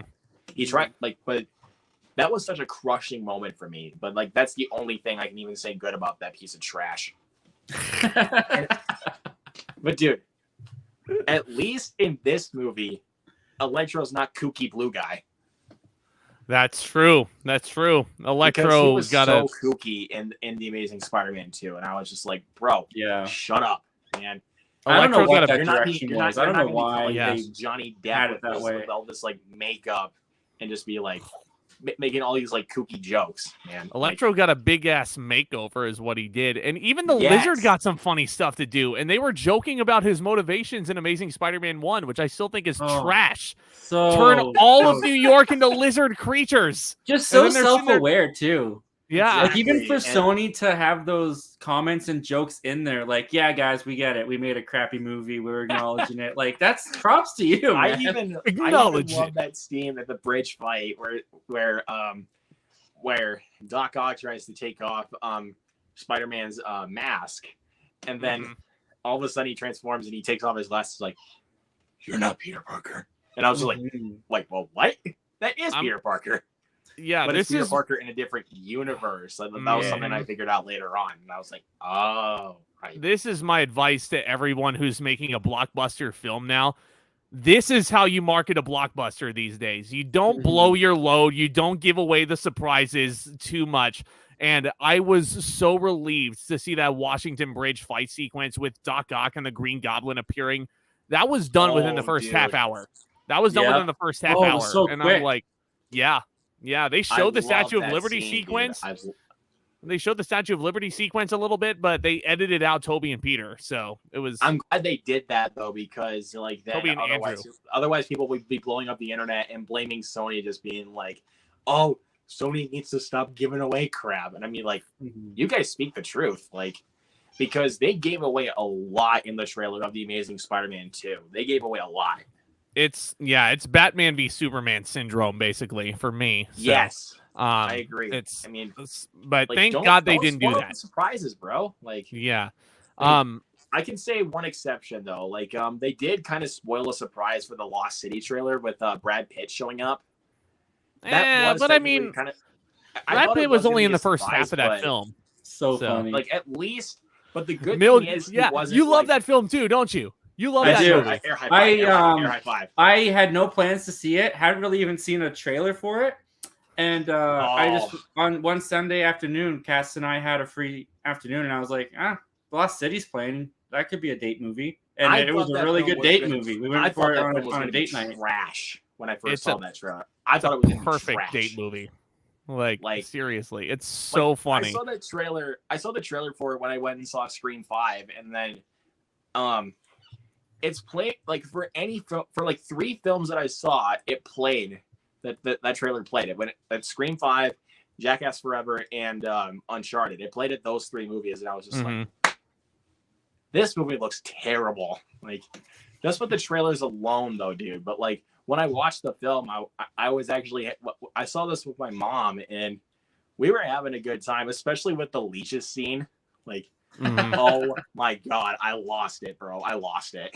Yeah, I'm with Jacoby in the chat, by the way, getting back to No Way Home. That's how you do fan service. You know, yes. That's, and also, this is besides obviously Ghostbusters Afterlife, this is how you do fan service. Mm-hmm. Oh, Ghostbusters Afterlife is so fun. At first, though, I felt like the fan service was a bit too much for this film when I first saw it. Like, I first thought it was a little bit too much because Ghostbusters Afterlife had the right amount of fan service. It didn't like take it, being like, here we go, we're just gonna throw it all out. That's what at first I felt like this film did. But then on my rewatch when I bought it on 4K, I was like, yeah, I felt like they really wanted to please the fans. Mm-hmm. Mm-hmm. Absolutely. So good. I mean, Aunt May passing away and her being the one to say, with great power comes great responsibility. I tear up. Oh, man, dude. I tear crying, up. Dude. I cried in that theater. I mean, there's only a few scenes that make me tear up in movies. The ending of Chamber of Secrets with Harry hugging Hagrid. There's, man, I can't even think of any other ones. But you want to know a movie that made me cry for 25 minutes after it finished? Was Warrior. I cried for 25 minutes straight. Wow. That's another one. Don't even get me started on $1 Million Baby. But okay. Warrior has better emotion than $1 Million Baby does. I'm gonna be honest about that. Yeah, I can agree with that. But No Way Home, because $1 Million Baby only made me cry for like a minute, like after the film was over. But like Warrior being for like 25 minutes after the movie was over, you could tell a film like that's gonna stick with me. Mm-hmm. Absolutely. Yeah, No Way Home. A little off topic, guys. A little off topic. Yeah. No, it's all good. All good, man. I know, but I get off topic a lot with these streams, but I don't. I know. Yeah. So good, man. Yeah, No Way Home, though, guys. Number 2. That's a good pick. I love that movie. Did I go through my number 2 yet? I don't even know. Not yet. What is it? Number 2. Okay, awesome. My number 2 is Endgame. There it is. Okay. Endgame is number 2. That's fair. I'm just so impressed by it. Like, I don't know, maybe it's worn off for some people or whatever, but every time I watch it, man, I think that they just almost couldn't have done it any better. Like, obviously, there's always room for improvement, but this is like the way that I wanted this movie to go. They pretty much made it go the way it had to. I mean, the beginning of this movie, I love that they let you sit in the devastation of the world, of the loss that the Avengers have. I love that we pick up immediately after Infinity War, and we see them all clash and dealing with the fact that this happened. They take out Thanos, nothing changes. We have to sit in this for 5 years. Seeing Tony Stark eventually get his family that I always wanted him to get. Like, I always wanted him to just like get to the point where he could settle down, and he gets the daughter named Morgan, which they called back to him from Infinity War. I thought it was so great. Adorable. All of the character resolutions for our OG characters, and even the ones that we still have going forward, setting up stuff to continue their story while also wrapping up the whole Infinity Saga up until this point. I love the time travel stuff. I think it's funny. I think it's fun. I think it's nostalgic. I do, man. I think it's great. So awesome. I love I love the different perspectives Back to the Future Part 2 that we get from the other movies, as they're like the end of Avengers, and when they capture Loki, we get to see a little bit more of that play out.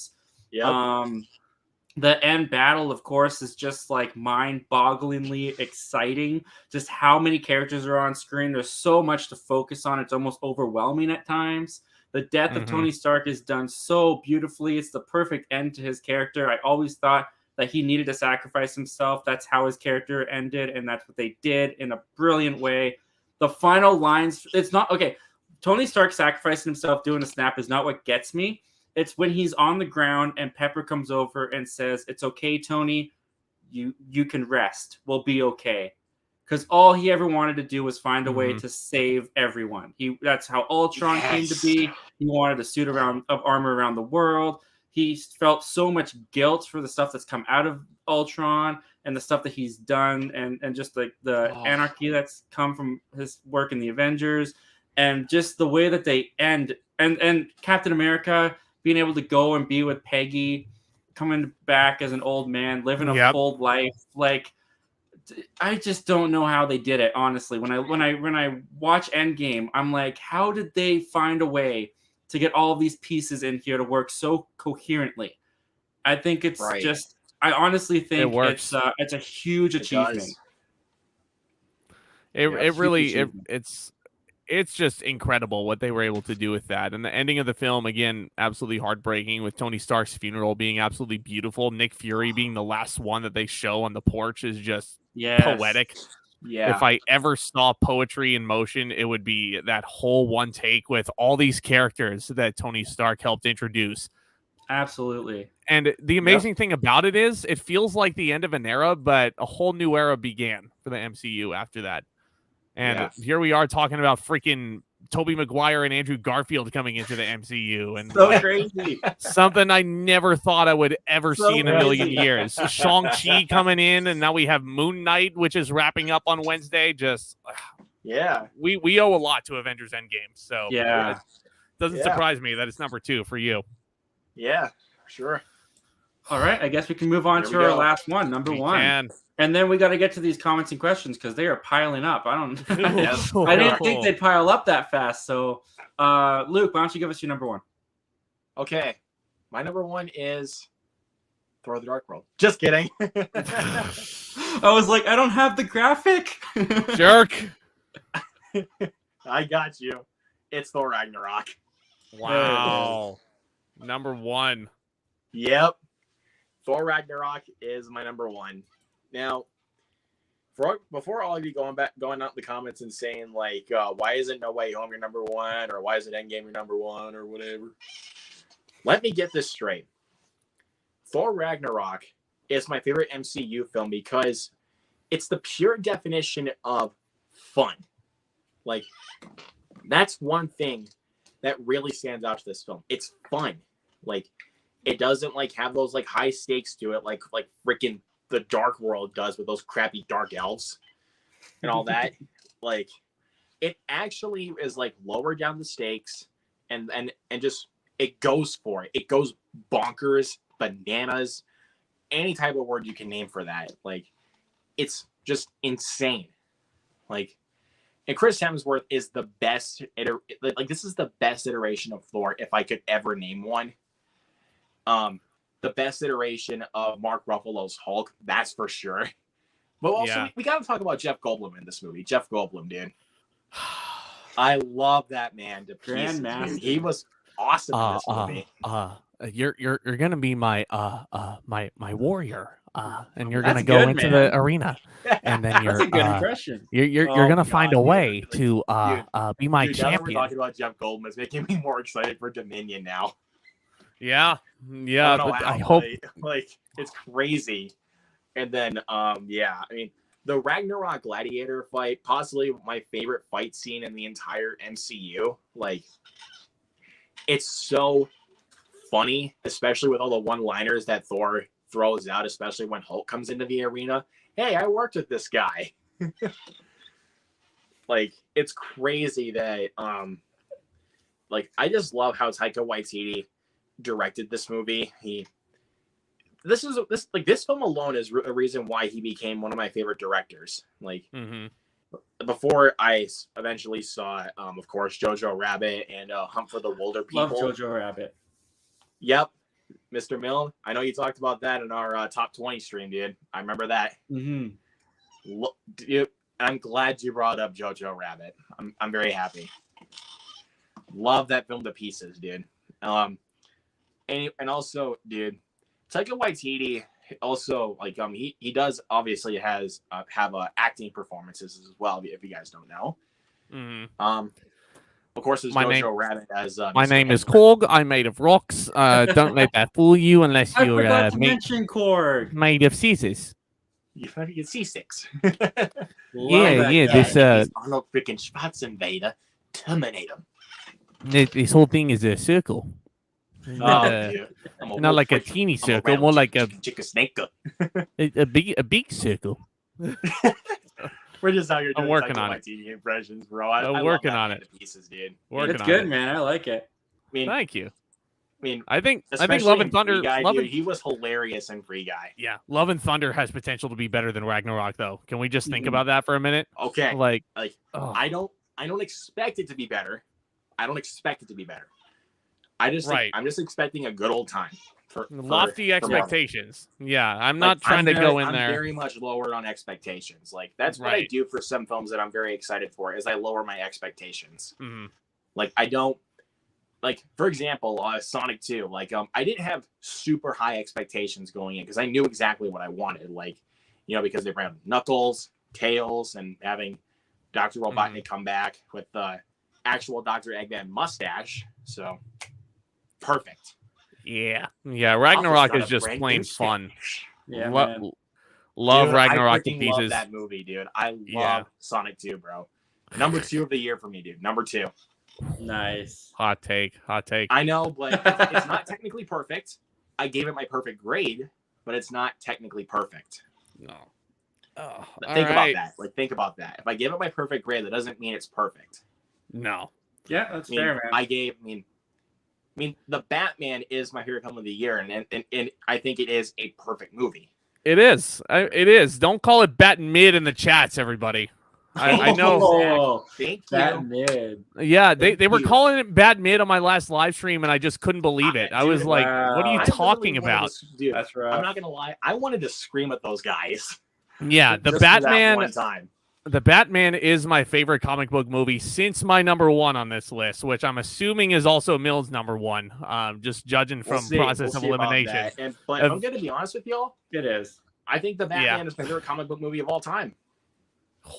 Wow. I saw like Better than The Dark Knight, huh? And I couldn't argue with you on that one though. Yeah. I was in pure awe of what I was seeing, and then I watched it again on HBO Max, and I was just like, "Yeah, I still freaking love this movie." Mm-hmm. Yeah, Like, same here. But I can't lie, man. But back to Ragnarok. This is my favorite film of the MCU for some good reasons, and it's also one of those movies that, like Zach said, it's like a Saturday morning cartoon. You can just wake up to, pop on, and then just be like, what a good Saturday morning. And it is. And also, it would be a good movie to watch on a Friday night when you're just having some Domino's delivered to you, and just be like, we'll have some Domino's pizza and just watch Thor Ragnarok and have a little fun. Absolutely, man.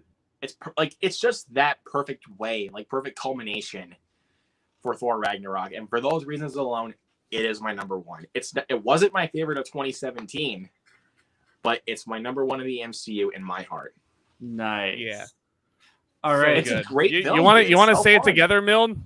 I think we might as Here we go. well. I'm gonna count it down for you guys. 3, 2, 1. Avengers Infinity War! War. Yep. There it is. That's the one.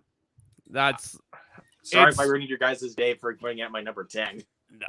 No, man. Number 10. No, Milne, I think you can agree with me that this is better paced than an Endgame, yeah? Yeah. I agree. I agree with you too. Yeah. Yes. It's a much better, fluid round pace to it. Endgame definitely felt slow in that first act, which I didn't even notice until I started thinking about it, just talking to you guys. That 5 years in between when they decapitated Thanos in Endgame and so when we catch up with him, they must have gone through the COVID pandemic as well in that time. That's a fucking shithole there. Oh my goodness. Excuse my French for a minute, but it's a shithole they were living in. My word. Okay, That's rough, man. yeah. So Infinity War. How the hell did the Russos pull this off? That's what I'm wondering. Idea. Just don't question it, dude. Absolutely groundbreaking what they achieved. As if the first Avengers movie in 2012 wasn't already groundbreaking enough. Now they're throwing all the Guardians into the picture. Now they're throwing Doctor Strange into the picture, and him and Tony Stark are having these fierce intelligence debates and what have you. And the fact that he's describing him as they're trying to take a eyeball necklace from a wizard. And and Spider-Man comes into the picture, and he's Stark is like, "Kid, that's the wizard. Get on it." the introduction of Spider-Man when he's in the school bus and he sneaks out the window, puts on the mask, jumps off, and swings under the bridge. That's quintessential Spider-Man in my mind. It is. That really is. I saw that on screen and I was like, the Russos know Spider-Man. That's Spider-Man. What the hell is wrong with you kids? You ever seen a flying spaceship before? Oh, it's so good. The whole movie just moves from the minute it starts. You introduce the threat of Thanos. Anyone that was like laughing at how he looked in Guardians of the Galaxy or was like, how are they going to do the big purple guy? That was gone. The minute Josh Brolin walked on screen. Oh, brilliant motion capture. And that, unironically, I know I joke all the time when I say that The Rock and the Jungle Cruise is my favorite character intro of all time. This may be Thanos in this film, seriously, may just top all the other ones because they establish him as a threat immediately, taking over the new Asgardian ship that we saw in the mid-credits of Ragnarok, and it picks up right after that. And basically him killing Loki on the ship in cold blood, the villain of the original Avengers film. Just like that, I was like, oh my God, this guy is legitimately one to not fuck or not mess with, you know? Excuse me. But, like, dude, I remember when Infinity War came out. Because Black Panther was still in theaters, I just was finishing my MCU marathon. I watched Thor Ragnarok and timed it so that it was over by the time I had to drive up to the theater. So I watched Thor Ragnarok, got to the end credit scene where that ship comes up, which ends up being Thanos's, turned off the movie, jumped in my car, drove up, watched the movie, and the fact that it started off right where that left off just got my blood so just boiling. Like I was so excited. Like I was That's absolutely perfect. This is it. What are the odds, huh? Yeah. I had no idea that's how it was going to start. So it worked out so well for me. Little did we know. I love the whole Wakanda battle sequence as well, and how basically Bucky and T'Challa making a mess to fight a common enemy is just poetry that nobody talks about anymore.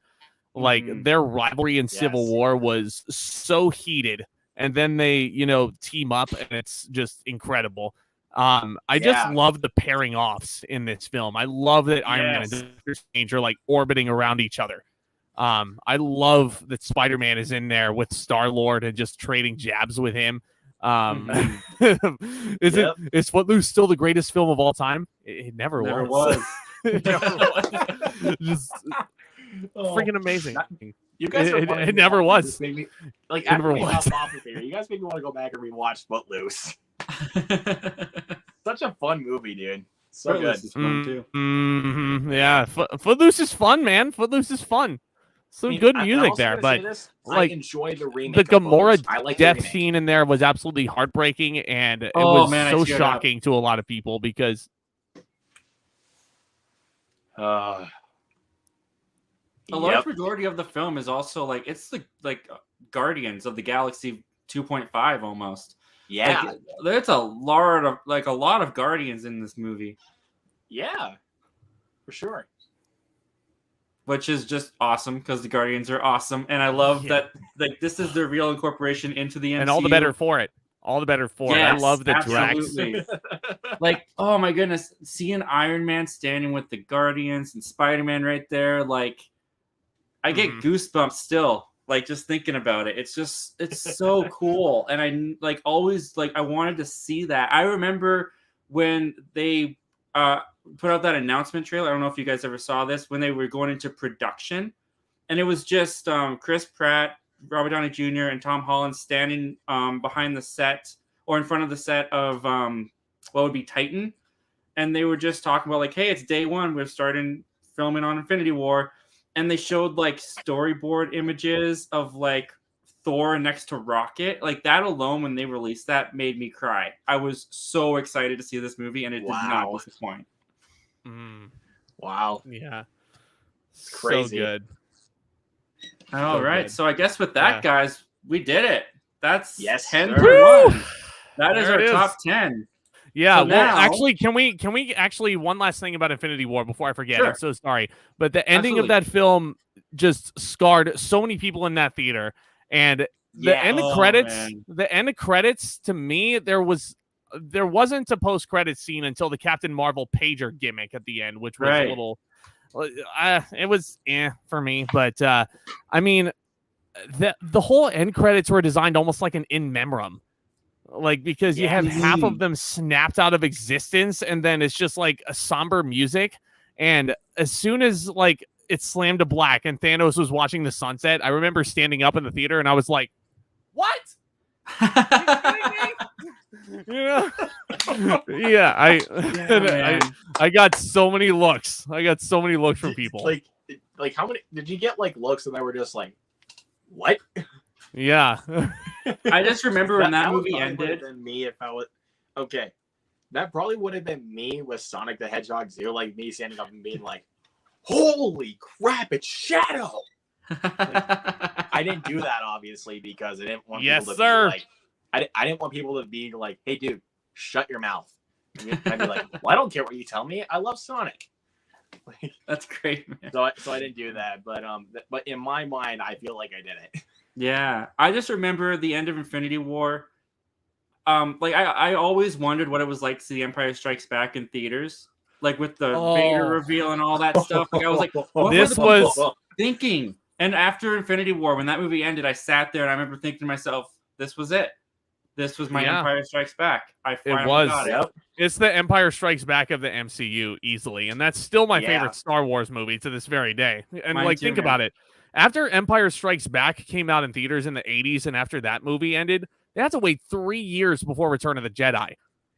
We're lucky that we only had to wait 1 year. Yeah. So we're really lucky that this movie didn't come out in 2019, or it would have been a lot longer. Oh God! If Endgame was scheduled for 2020. Well, if the pandemic didn't happen, then we would have had it at the right time. Anyway, yeah. All right. So with that, guys, as promised, and we really got to get to them. It's time for your comments and questions. All right. So let's just get into the chat here and see what they're saying. Oh goodness, there's a lot to catch up on. Yeah, we're gonna have my to, word. But hey, fire through these. That's all you, bro. All right. Let's go through these. G Colby P says hello. Well, hello, man. Colby, thank you for my joining homie the stream. Hopefully you're still here. I don't even know anymore. Schofield Studios, will you include the TV shows? We won't include the TV shows in our ranking. We're just going to stick to the movies. Do you have any TV shows, guys, that you would put in your top 10? I mean, I would have put WandaVision and Loki, if I'm going to be honest. Because I would have put Loki in there easily. I think, like, you know, a lot of people love WandaVision, and I think it's great, but like Wanda and Vision were not interesting characters to me. Like, you know, like they were made interesting in the show for sure, but before then I wasn't hyped like I was for Loki. I agree. You know? And like Moon Knight as well, like I would put Moon Knight easily in there. Like no spoilers, obviously, but once it finishes up, Also, I wanted to put out a disclaimer. The reason why we didn't include TV shows is because I haven't seen Hawkeye or Moon Knight, so that's the reason why we didn't include the shows. Yeah, Hawkeye's none of the great shows as well. None of the shows would have made my top 10. I didn't really care to watch Hawkeye, honestly, because some of my friends were like, "It's not that good," and I was just like, "Okay, I'll skip it."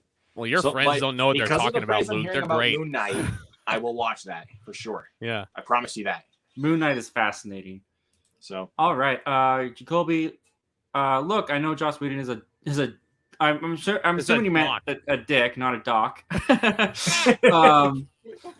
Joss Whedon is a doc, but Avengers not in the top 10. What? I think that's directed towards one of you guys, because that was me. I'm sorry, but it's more about the spectacle, Jacoby. I don't know what you want me to say. They go on to say, yes, Guardians Volume 2, love. Yes, Guardians is Volume 2 is lower for me. Like maybe behind, like in the 15, maybe 20. I just think the story isn't as good as the first one. I mean, as long as it's not in your bottom 5, like. No, I don't think it's in my bottom 5. I would be kind of disappointed if it wasn't your bottom 5. No, I wouldn't put it there. There you go. I like Iron Man 3 too. There we go. Thank you, man. Don't like that movie. Dude, okay. Everybody gives me so much crap for saying that I don't like Iron Man 3, and I'm like, what are you guys talking about? It is not good. You know what's funny is it's not even called Zack Talk anymore. I mean, I just call it Zack Talk Live just to keep it there. I didn't know what my YouTube channel was going to be a couple of years ago, and I was like, okay, let's call it Zack Talk, because it was Your YouTube channel used to be called Zack Talk? It was like Zack Talk Back Talk, you know. I didn't know what it was going to be. That's where the back talk commence comes from, and I was like, okay, what the hell am I going to say? You know, like what the hell am I going to say at the end? That's a great end stinger, though. Like that's I'll a good take way it. to brand yourself. Thanks, man. Yeah. Endgame not even in the top 10. I disagree. He says Endgame it's like in the top 15. 10. Number 15? Damn you, What do have Kevin. above it? Dude, if you freaking I love you, bro, but if damn this man you. freaking tells me that Iron Man 3 is better than Endgame. I want to know now. Black Panther would be higher for me if the CGI wasn't so terrible. Looks like PS2, but the movie is dope. I don't think the CGI is that bad until the end battle. Okay. You guys are gonna hate me for this, but I actually have Black Panther in my bottom 5. Whoa. Bottom 5? It's good, but I'm gonna be honest though. The storyline of Black Panther and the CGI of the film, and also Black Panther as a character, did not work for me. So that's the reason why it's in my bottom 5. And plus, I don't find it as fun as, like, say, the first Thor. I'm going to be honest. I don't find it as fun. That's fair.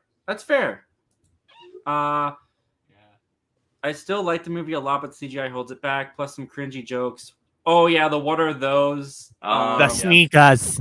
Yeah, the sneakers. I remember watching that and being like, That it's a was couple funny. years late for this. Yeah, we don't talk about Letitia Wright on here, so Nope. she's not cool. And of course, Rip Chadwick. Yeah, what a loss. So sad. Rest in peace. Yeah, I remember being in the theater. It was actually at a drive-in because where I was at when COVID was going on, that was the only way we could watch new movies at the time. And I remember sitting in my car waiting for the New Mutants to start when I was just scrolling through Twitter, and I see the news, and I'm like, "What?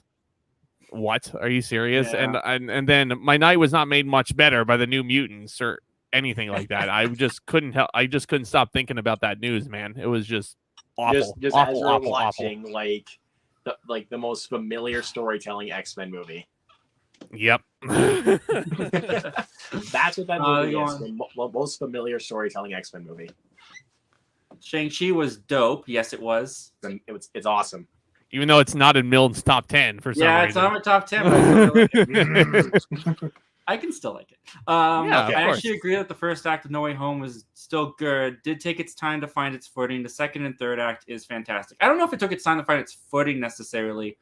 It's just a different. I would say it took its time to get where it was going. Yeah, a little bit. I feel like they went through the aftermath of Far From Home pretty fast, and they got to the magic spell a lot faster than I thought they were going to get to it. Yeah. And it's a lot of fun, but it's just a different energy when he's hanging out with the villains opposed to when he's hanging out with the other Spider-Man. Right. I just feel like there's this electric energy that just comes off the screen when those three get together. No pun intended. Electro. Yep, I got that one. See Me is gonna be in the new Barbie movie. I saw that. I fact checked this, and he's totally right. And I'm like, I didn't want to see the new Barbie movie, even though Margot Robbie was in it and Greta Gerwig was directing. But now I kind of have to, don't I? Yeah, now I kind of have to. I'm gonna wait for a trailer before I decide. Son of a We'll bitch. see. We'll is see he what playing? happens there. When you did your research? Is he playing Ken? I didn't see if he was playing Ken. He might be playing a different character, but I don't know. We'll see what happens there. Yeah, man. Short Term 12 is great. I don't know what that is. You guys were talking about it a little earlier. That's Destin Daniel Cretton, yeah? Yeah, that is Destin Daniel Cretton. I know Luke's seen it. I haven't yet. Okay. Yeah, it has Brie Larson in it. Is I this don't a new remember much movie? about the film though, but I remember really loving that movie when I first watched it. Okay. But we'll see how it holds up on my rewatch. We'll see. What keeps Shang-Chi going higher is that the third act did go a little too big for its own good with some wonky CGI. Still an awesome movie. I like the third act of Shang-Chi. I thought it was cool with the dragon and stuff. I love that third act, dude. That third act is honestly one of the best third acts of an MCU film I've ever seen. With this money shot right here, Yeah, love that. Yes, sir. Love Yes, that shit. sir. I got it. So much better. Gorgeous. So much better looking than that damn Steelbook that came out. I didn't like the design of that thing, but oh man, that's the unfortunate. Eternal Anyway. Steelbook is better than that. I'll tell you that. I think Guardians 1 and 2 are in my top 5. Ooh, Nice. Wow. Okay. And I two see. is in your top 5. Wow. You know, I see some people like preferring Volume 2 over Volume 1, which is totally fair. I think That's Volume good. 2 is a great that's film. good, though. I mean, at least like Guardians 2 is yeah. getting more love than it should be. Personally, what holds Volume 2 back for me, though, is what they do with Drax, especially when you compare it to the first one. They just Yeah. made I him feel like the Drax goes jokey a guy. bit over the top in that movie. Even though he's too over the top. hilarious, I love the fact that he's laughing at the fact that Mantis exposed Star-Lord crushing hard on Gamora. Yeah, Do so me. That's Do me. a great moment. it's so funny. But Guardians of the Galaxy, the first MCU movie I saw in theaters. That's awesome, Ooh. dude. That's got to be a special memory. Okay. yep. This might actually sound kind of shocking, but Black Widow was actually the first MCU film I ever saw in theaters. Black Widow? Yeah, Was because the first you saw? back when I was a kid, like, I was so much of a wuss to go to the theater, like, because I was always so scared of loud noises and everything. But the last time I went to my local theater, Okay. last time I went to my local theater before it shut down, it was actually in a mall that got closed down. Was actually Jurassic World. Wow. Oh, wow. I am getting a new theater in my town, so I will be able to go see more movies. Like sometime soon, like after work. I promise you guys, I will be seeing more movies and get more reviews out for you. There you go. I Attaboy. promise. You guys have All right, my well, promise there. Oh, I didn't read that one. No Way Home did bump Guardians Volume 1 out of my top 5, but it's so close. Wow. Guardians No Way got Home's in close the to top being 5. bumped That's out of awesome. my top 10, mostly because of No Way Home and Eternals. Like that, it was very close. And The plus, Guardians like, of the best. I even bumped up Infinity War like yesterday. I bumped that up like a day ago, and then I was just like, "Do I prefer this over Endgame?" Yes, I do. Mhm. I'm glad I did though. The Guardians are the best characters in the MCU. Fight me, especially Rocket. Some of the best for Thank sure. you, Colby. Rocket's my favorite of the group, easily. Oh, yeah. I think it's Rocket or Drax for me, but probably Rocket. I love Rocket, dude. Rocket's the best one. Well, he don't know talking good like me and you, so his words is limited to I and am and Groot, exclusively in that order. Your impressions are good, man. I love man. Zack's impressions are some of the best. They're actually better than some of mine, dude. This will probably be more so for you, Zach. Guardians being number 8 reminds me of that time The Rock beat Mick Foley's face in with a steel chair. Dude, he Yeah. brings that up in every single one of Every Zack's single live live streams, stream, yeah. So the incident he's referring to, just to catch you up, Milne. So The Rock, back when he was a wrestler, was challenging a wrestler by the name of Mankind. Her real name is Mick Foley, back in '99. Okay. They were wrestling in like this hardcore style match with weapons and everything. And Mick Foley was handcuffed after being through absolute hell. And The Rock went so over the top with steel chair shots. And Mick Foley took like 10 unprotected chair shots to the head back when those were a thing in pro wrestling. Bro. Yeah. Easy concussion right there. Dang. Dude, that would have caused like 2 concussions at least. Mm-hmm. Like, That's rough. bro, like what are you doing, man? You're just like going full, like slamming to the head, like you just hit your head on concrete floors. Yeah, so that's why he always brings it up, because I'm like, I love The Rock, and then he brings that up, and I'm like, yes, I know he did something terrible. He went over the top, so he made a mistake. We all do that. We're human beings. We're not perfect, so we're human beings. We're not computers. I think this next guy is going to be Luke's best friend. Incredible Hulk, my least favorite MCU movie. Oh, Yes, Below Dark World. Oh, well, thanks, Jacoby. I'm out. Thank you for that. I'll fight you about it, Jacoby. I'll fight you about it. Oh, Geekly Goods was in here. Hey guys. Yeah. What's up, dude? Leo. Awesome panel. Thanks, Leo. Thanks, Leo. Hulk 03 is terrible. It sure Do is. you own it though? That's what I want to know. Because these guys agree. I know Leo saw it earlier. If he was watching, that I own this piece of crap in my collection on Steelbook. Yeah, I'm just gonna. I never spent money on it. Just saying. Zach's It was comment only like earlier, $6, though. and I like the design of the Steelbook, so that's the reason why I was like, okay, you win, I'll buy it. Zach's comment earlier, though, might be my favorite comment in history. How much dust is on that thing now? Something like that. That'd be like saying like how much dust is on Moonfall. Freaking hate Moonfall, man. Did you buy Moonfall? That's my Is it ultimate No? guilty pleasure Can you movie buy it of yet? the No? year, dude. It is so bad that it's good. Why would I buy Moonfall though? It's like And rewarding guess Roland who- Emmerich for a terrible movie. And guess who's the fool that bought it? Me. Dude, I'm not gonna lie though, the cover's pretty nice. Oh, you did like though. I'm so disappointed right now. Haven't seen it, but I've heard nothing but terrible things about it. You're not missing Is it- much. Is it worth a know. watch at all? No. I mean, No. some people may Uh, like it. I mean, I don't know if it'd be like worth a watch for you personally. But for me though, I had such a good time just laughing at it for all the All wrong right. reasons. I might check it out. I don't know. We'll see if I have a date where I don't have anything special. Just find it the cheapest way you can. Yeah. Is what I would say. I'll Just find the it on cheapest way streaming one possible. day. And I'll watch it while yeah, I do something pirate else. that shit. Yes. I'm Hulk kidding. 2003 is where Hulk kidding, looked like a don't do real that. life Shrek. Without the ears.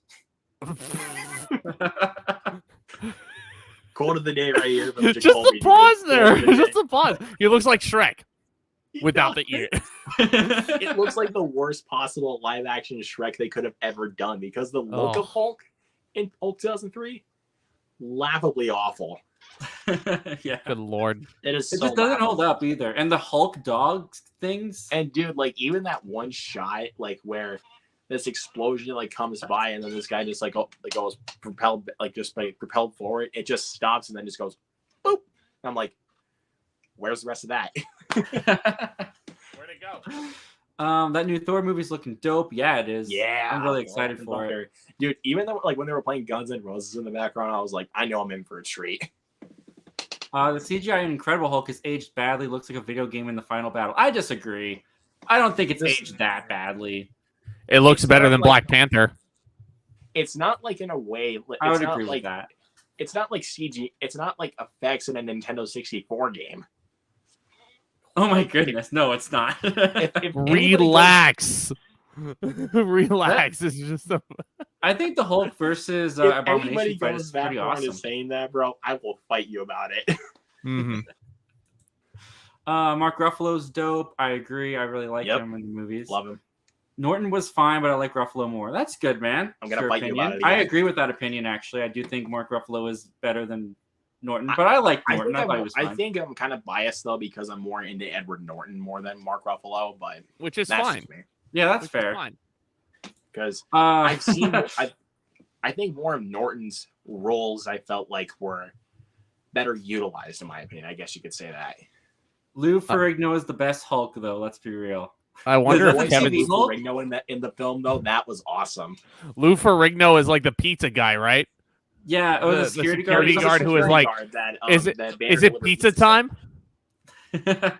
It's the Like, inferior pizza time Banner provides sequence. the security guard with pizza, and basically just to go up to a certain lab. And I'm like, perfect time. bribery. If anybody brought me pizza, I'd be like, you're in. No, if anyone brought me pizza, I would just say pizza time.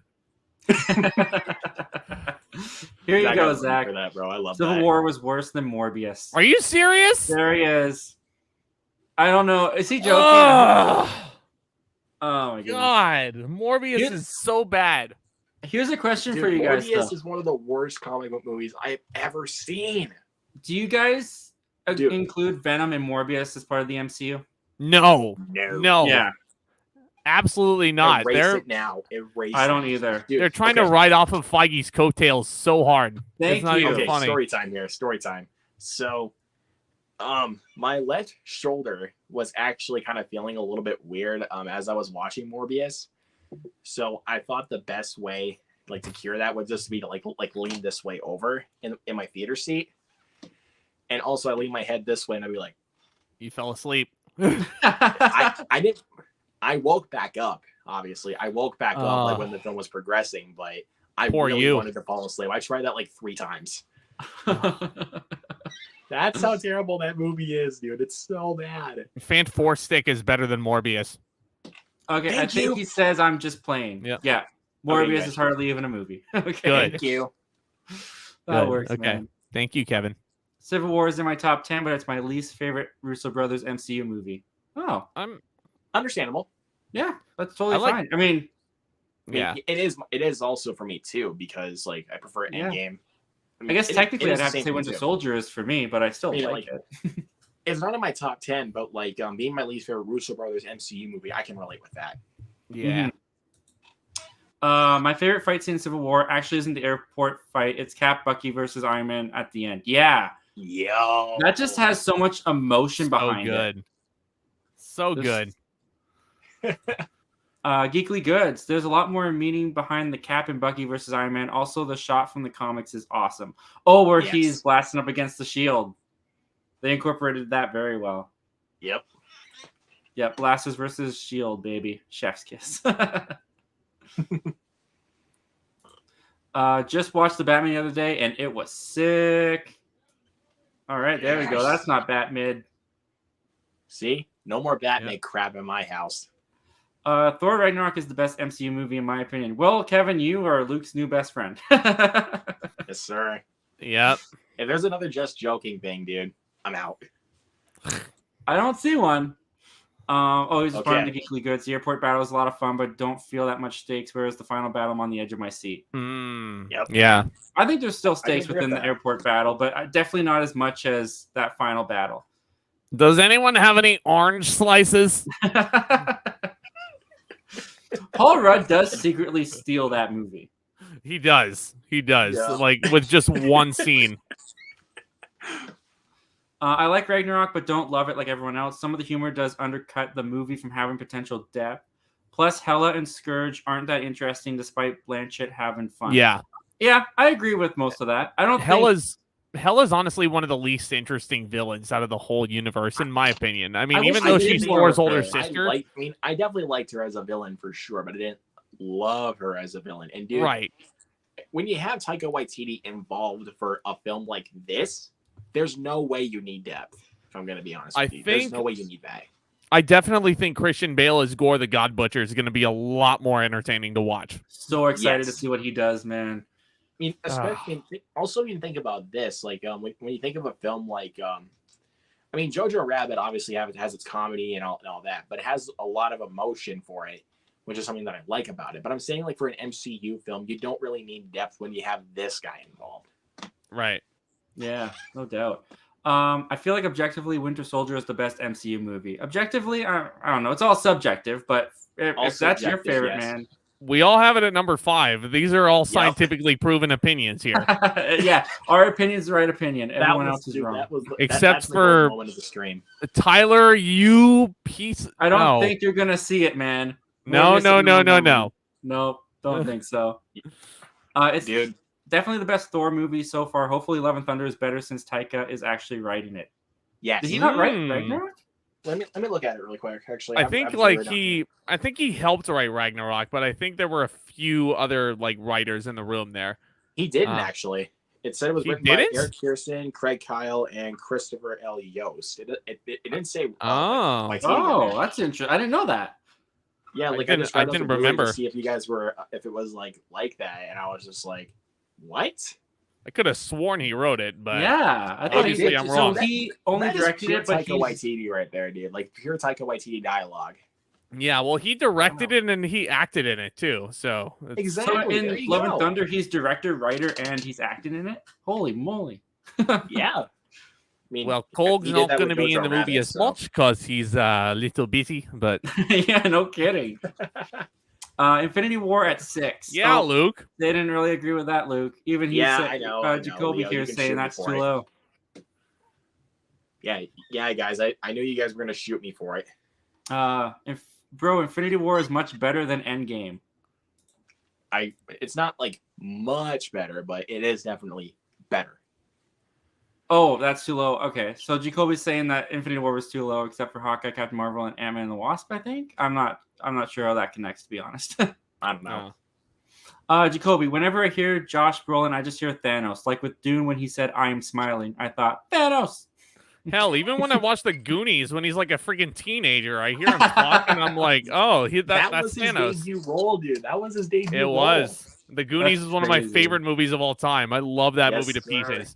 Oh yeah. Yep. And also, So speaking it of was not movies, at all what I was expecting when I watched it for the first time like 3 years ago or something. look at this It's gorgeous so cover, dude. good, isn't it? Wow, it's really good. On It just was 4K. not what I was expecting. Yeah, you I have get to watch this in 4K to see how the transfer goes. Can we also put Ki Huey Kwan in the MCU in some capacity? Because that guy needs more roles after Everything Everywhere All at Once. It was such I'm dying to see Everywhere all at once, but I it's it was not such a playing delight anywhere. to see him I again. Pre-order it. I think I'm just gonna see if I can get Cassidy to do a movie commentary with me when it comes out, because I haven't been able Yeah. to find it. Dude, that Like would my be theaters aren't perfect. playing it. That is a So- perfect movie to do commentary to, just because it is Yeah. like so bonkers and all over the place, and Yeah, like Yeah. there were some people in the theater that had no freaking idea what was going on, and I was like, Were there people that were just like going like yeah. what? Oh yeah, I mean, I was sitting more towards the back, and I was like looking around, and I was like, "Oh shoot, people are." I don't know if people I are was, into this like, thing, but I usually love it. sit more towards the middle, Wow. but like I usually sit more towards the middle, but I sat kind of towards the back for the bad guys because my best friend's uncle was there, and he's like, "No, dude, I don't want to sit next to my uncle." And I was just Yeah, like, you know what? And I was like, I don't blame you because his uncle was honestly kind of. I mean, anyway, yes, we I know can- he was messing around, but he was weird. we can say what we want about Joss Whedon, but the first Avengers film is dope. I agree. he sucks. Love the What? first Avengers, dude. I don't I disagree need with to you in upgrade that it, dude. regard, I need but to upgrade into my collection. I like the first Avengers film quite a bit. Also, the Soundgarden song "Live to Rise" slaps. Does anyone know what he's talking Soundgarden. about? Rest in peace, Chris Cornell. Rest in peace. Mm. Okay, well, Luke knows what you're talking about, so I don't really know. I what know that means. Soundgarden, bro. Zo- Oh, Oh, Crawford. So, Hey, what's y'all. up? Hey, man. Zo's Sorry if the we missed man. you, but thank you for joining the stream. Thanks for jumping in here. Yes, sir. Jacoby also has Winter Soldier at number 5. Still the best Black Widow performance for me is in Winter Soldier. She That's she what I'm plays talking it so about. snarky and a little bit different in Winter Soldier. So I good. like the in relationship, her though, standalone because it's like she a just little She just sister. basically plays like a very like tired version of herself. That's what I feel like. She plays a more tired version of herself, and then Florence Pugh, out of all people, is the one that plays the snarky version like of what she was in the Winter Soldier. Absolutely. freaking awesome. Black Widow was Dude, fine, but way I too love late. Florence Pugh, dude. Can't lie. Do you guys think Black Widow was too late? Yeah. Oh, Yeah. very much so. Very much so. It should have but come at out least in I'm like yes, but the good thing, but the thing I'm happy about is that we got it. it's a Phase 2 movie that came out in Phase 4. So, Yeah. That's a But good the way thing to I'm put happy it. about is that we at least got the film, but like we didn't. Yeah. It wasn't like canceled or anything. I'm glad we got it.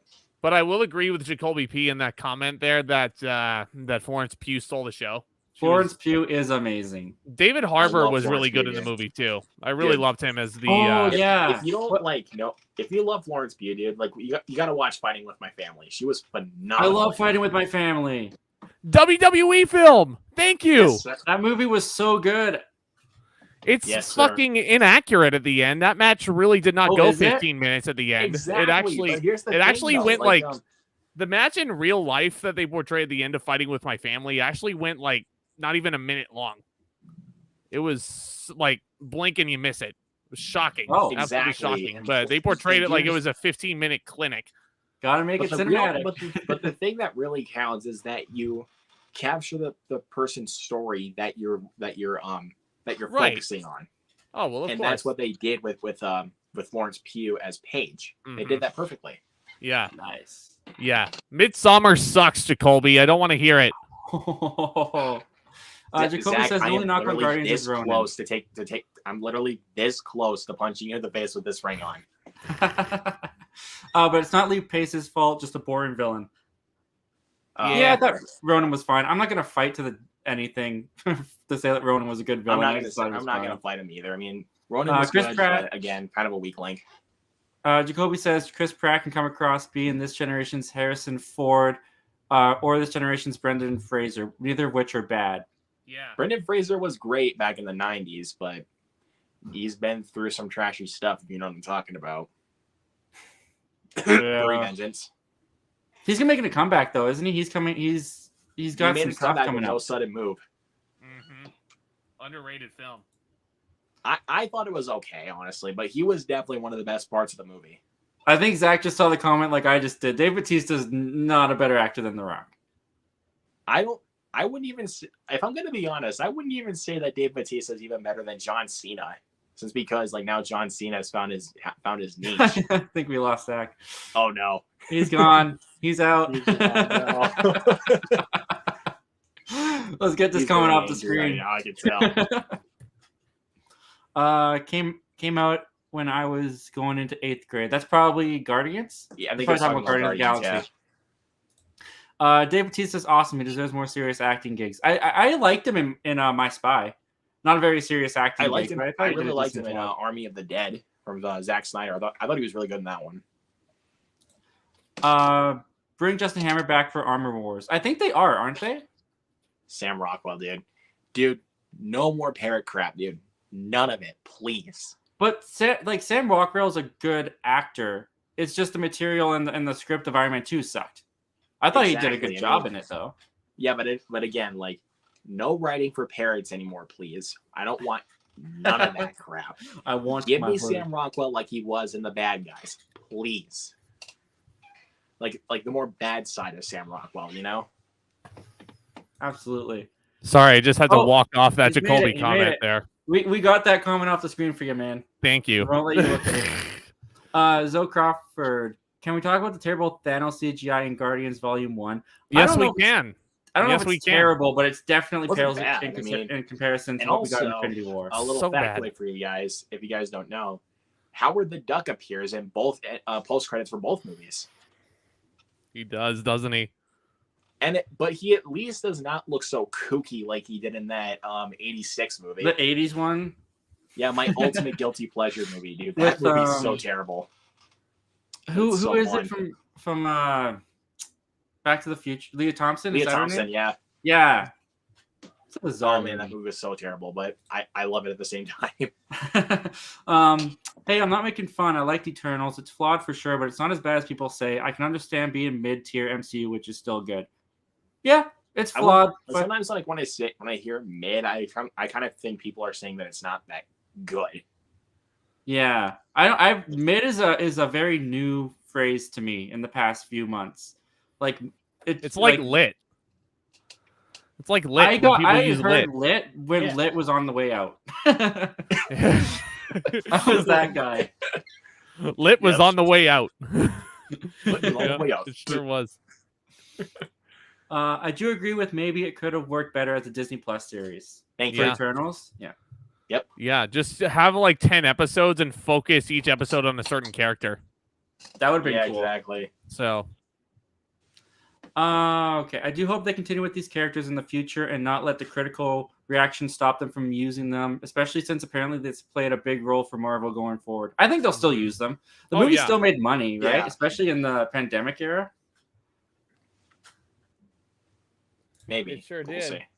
Athena is my favorite. That was Angelina Jolie, right? Yeah. Kingo's Kingo's the man, dude. Kingo's the man. Yeah, Kingo's the one that I remember the most. And I hope Marvel do more films like it. Try to branch out from their comfort zone. Dude, watch Moon Knight and tell me that they're not branching out from their comfort zone. Yeah, Moon Knight is freaking phenomenal is what it is. Moon Knight's blowing my mind. You guys are making me just like want to just hop off and then just watch it now. Well, there's 5 episodes out right now. You just have to wait for one more on Wednesday. So I could just like binge the first 5 episodes and then just like go on Wednesday and just watch that one episode and be done. Yeah. I will say this: the show starts with a huge bang with the first episode. The first episode almost knocked me off my feet. As it's gone on, I've gotten more like, what's going on? It's not as strong as the first episode for me. But it's still really fascinating. Oh, totally. Yeah. Hey, I like Avril Lavigne and Taylor Swift, and I'm a rock and metal head. All right, man. I guess that was going back to when we were talking about boy bands. I'm a rock and metal head. Uh-oh, you're being called out, Zach. You can't get away. Where's... I told you when it's coming. I told you when it's coming, Kevin. It's this summer. This summer, when Rings of Power comes out. We're going to do it. I promise. Be patient, Kevin. I feel like someone asking me... Dude, I'm not going to lie, dude. That'd be like someone freaking asking me for like a Ewan McGregor series of reviews, and I'd be like, I'll review a select few. I don't need to review every single one. That's too much. like I'm not gonna name names, but I see you out there. It's like someone asking me for a Michael Bay series of reviews, and I don't want to watch that guy is, dude. I don't want to watch all him, the Michael Bay movies. You don't want me to talk about all the Michael Bay movies. You really don't, because I'm gonna tear that guy a new asshole for some movies. So I do have a question for you, Zach. Are you gonna be doing the Hobbit films? I am. Summer? Yep. So the original trilogy and the Hobbit films, and nice. then So guys, definitely. This is great. Go subscribe to Zack Goller.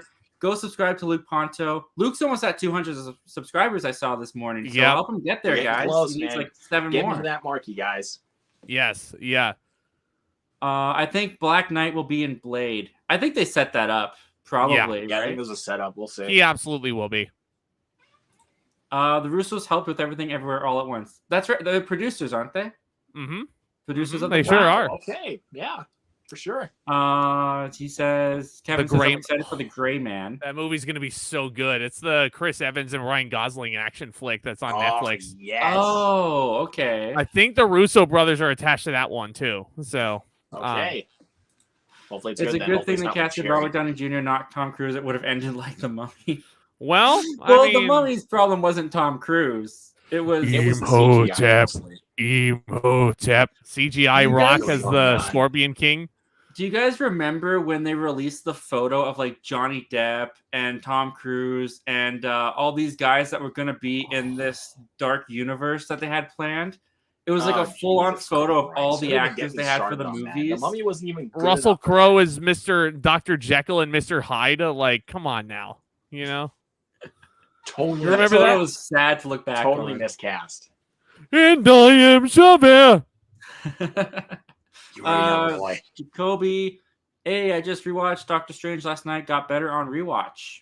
Nice. Yes, love Doctor the Strange. third act of Doctor Strange is one of the best in the MCU, and a clever spin on using his brain instead of a typical CGI battle. Yeah, it is a clever one. It's very different. No, I've come to bargain. It took time to get used to Cumberbatch's American accent, but over the course, I got used to it, and he's perfect for the role. I didn't know that he was British until I watched Sherlock. Yeah, British, yeah. He's absolutely British. Yeah, like listen to him on Jimmy Fallon. Like he has a perfect Alan Rickman impression as well, which is just crazy. All right. I wanted more of my wife, Rachel McAdams. Well, guys, I think I got to head out now. So you got to head out? Yeah, for sure, man. Yeah. Thank you so much for joining us for this stream, dude. This was a lot of fun.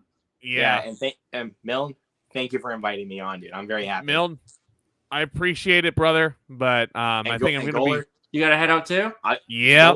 Absolutely, guys. I've kept you guys have been here for 2.5 hours. I appreciate that so much. Thank you so much. And yeah, definitely check out Zack Goller. Just crossed 1,000 subscribers, man. I think you're at 1,100 now, right?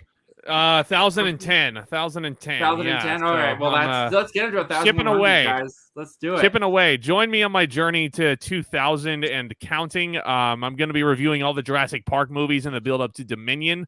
I will be checking. I'll be doing that as well. Yep. Look out for my Moon Knight reviews and Doctor Strange 2, of course. Lots of stuff that we can talk about. And go subscribe to both of these guys, too. Yeah. Milne is very close to 1,000. He's next.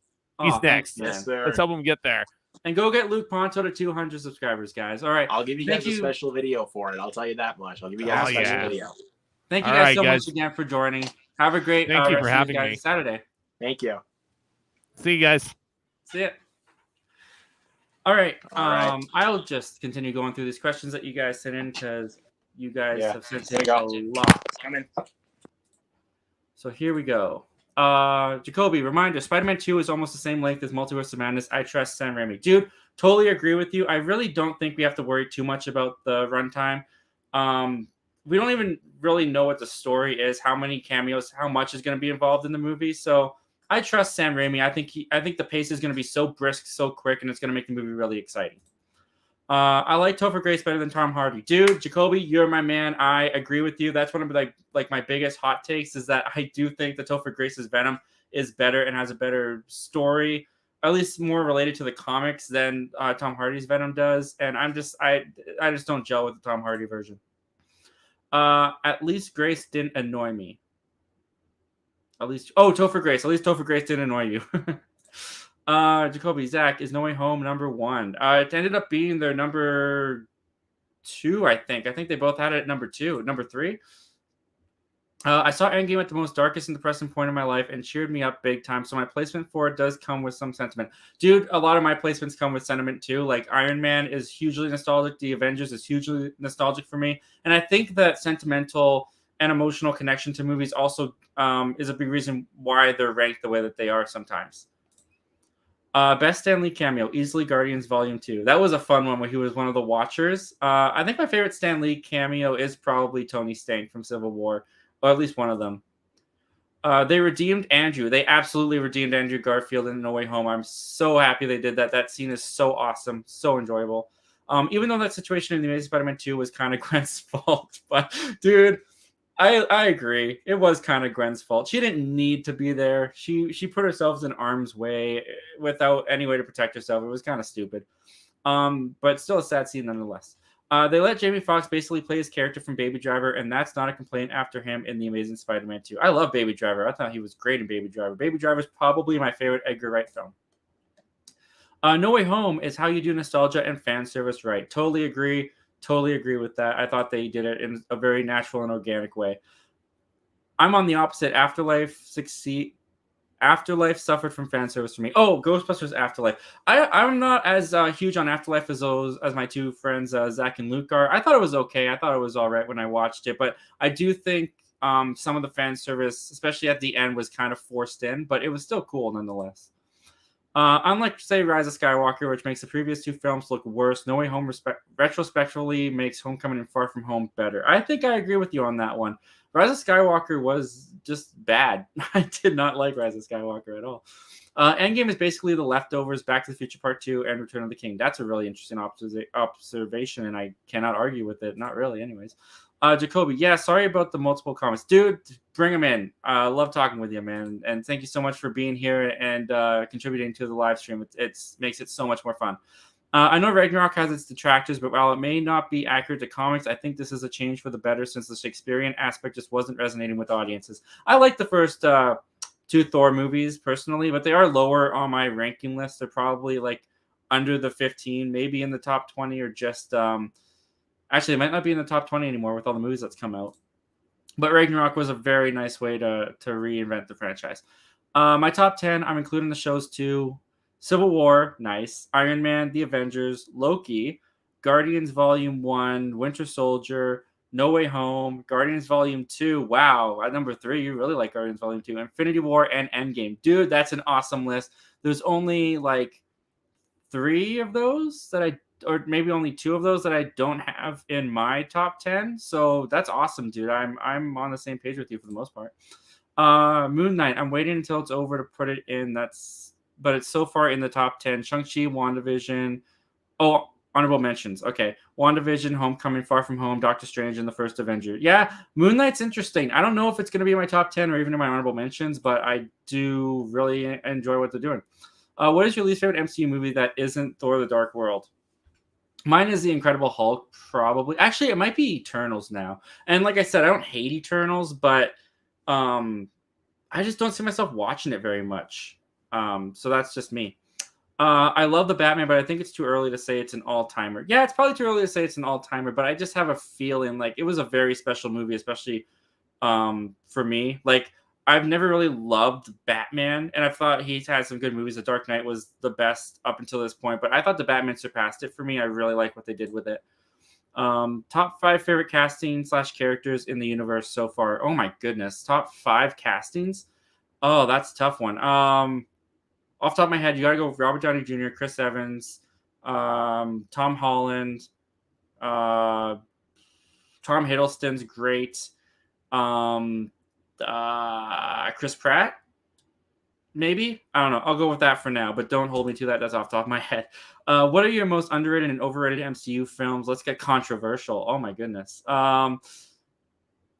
Overrated MCU movies? At the moment, Shang-Chi, maybe. And I still really like it. Or maybe Black Panther 2 is a little overrated at times. Underrated. Captain America, The First Avenger, I think is pretty underrated. Come on, guys. We all know you'll like Infinity War more than Endgame because of the girl power scene in the ladder, you sexist. Oh my gosh. Okay, moving on from that. Banner's head peeking out of the Hulkbuster suit did look off, though. Yeah, there's a couple of scenes where it does look wonky. I agree with you on that. I've noticed that too. What are your MCU hot takes? Let's get controversial. I'll start. I like Brie Larson as Captain Marvel. I just think the writing wasn't the best. I like her as Captain Marvel too. My hot takes for the MCU.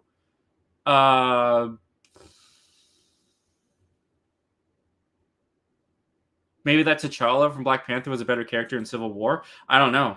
That's the only one I can think of. I don't even know if it's that controversial.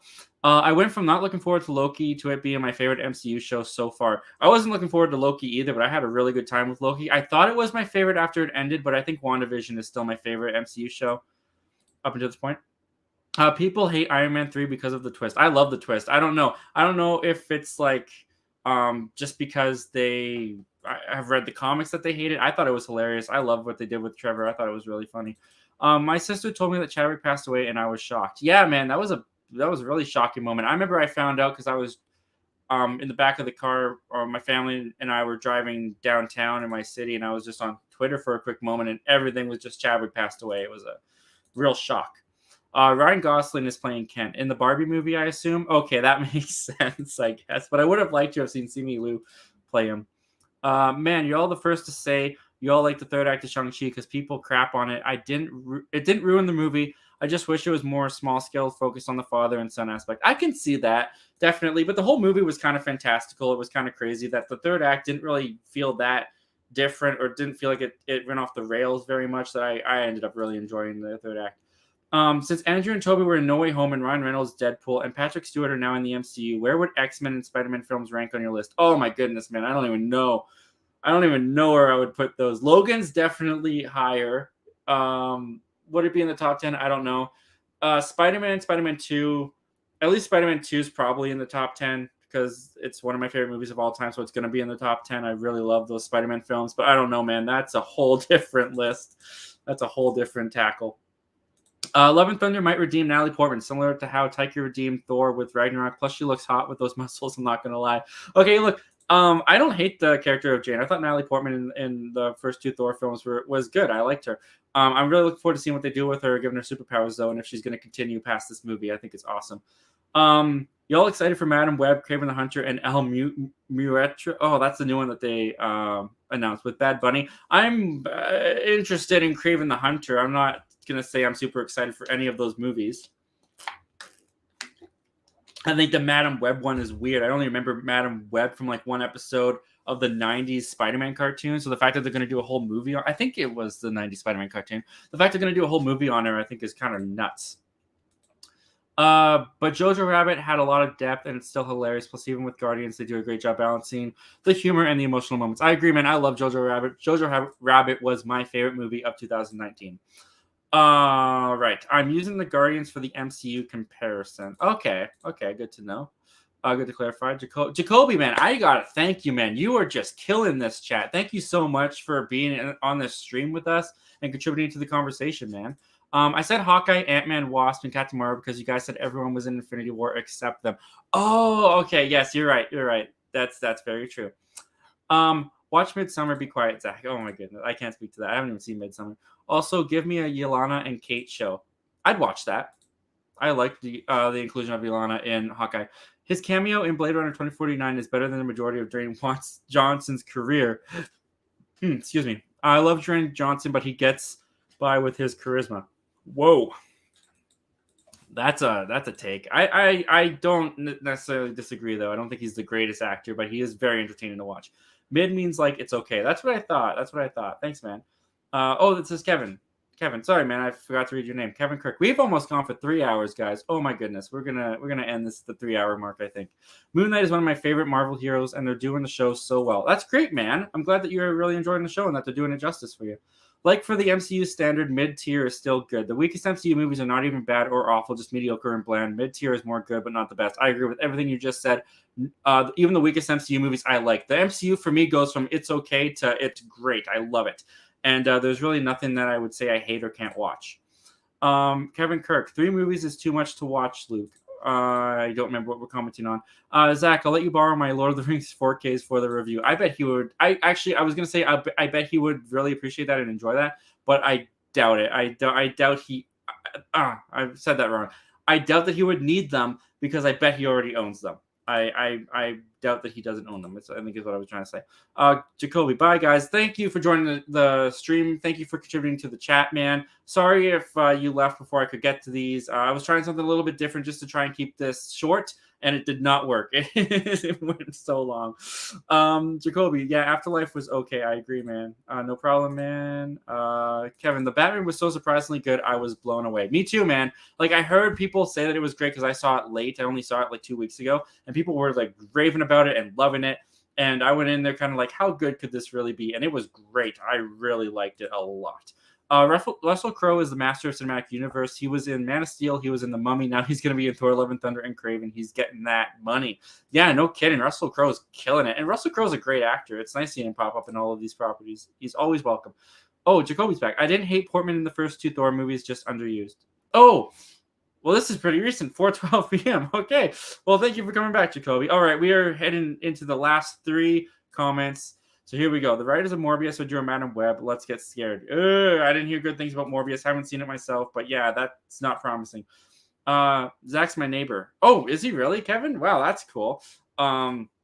Well, thank you for joining us, man. Anyways, I enjoyed the stream. I'm subbed later, dude. Thank you, dude. Thank you so much for subscribing to the channel. And guys, that is it. That is all of your comments and questions. Wow, this was a long stream. But guys, I had so much fun. I want to thank you guys again for joining us for this stream. If you haven't already, go subscribe to Zack Goller. Go subscribe to Luke Ponto, guys. They are great.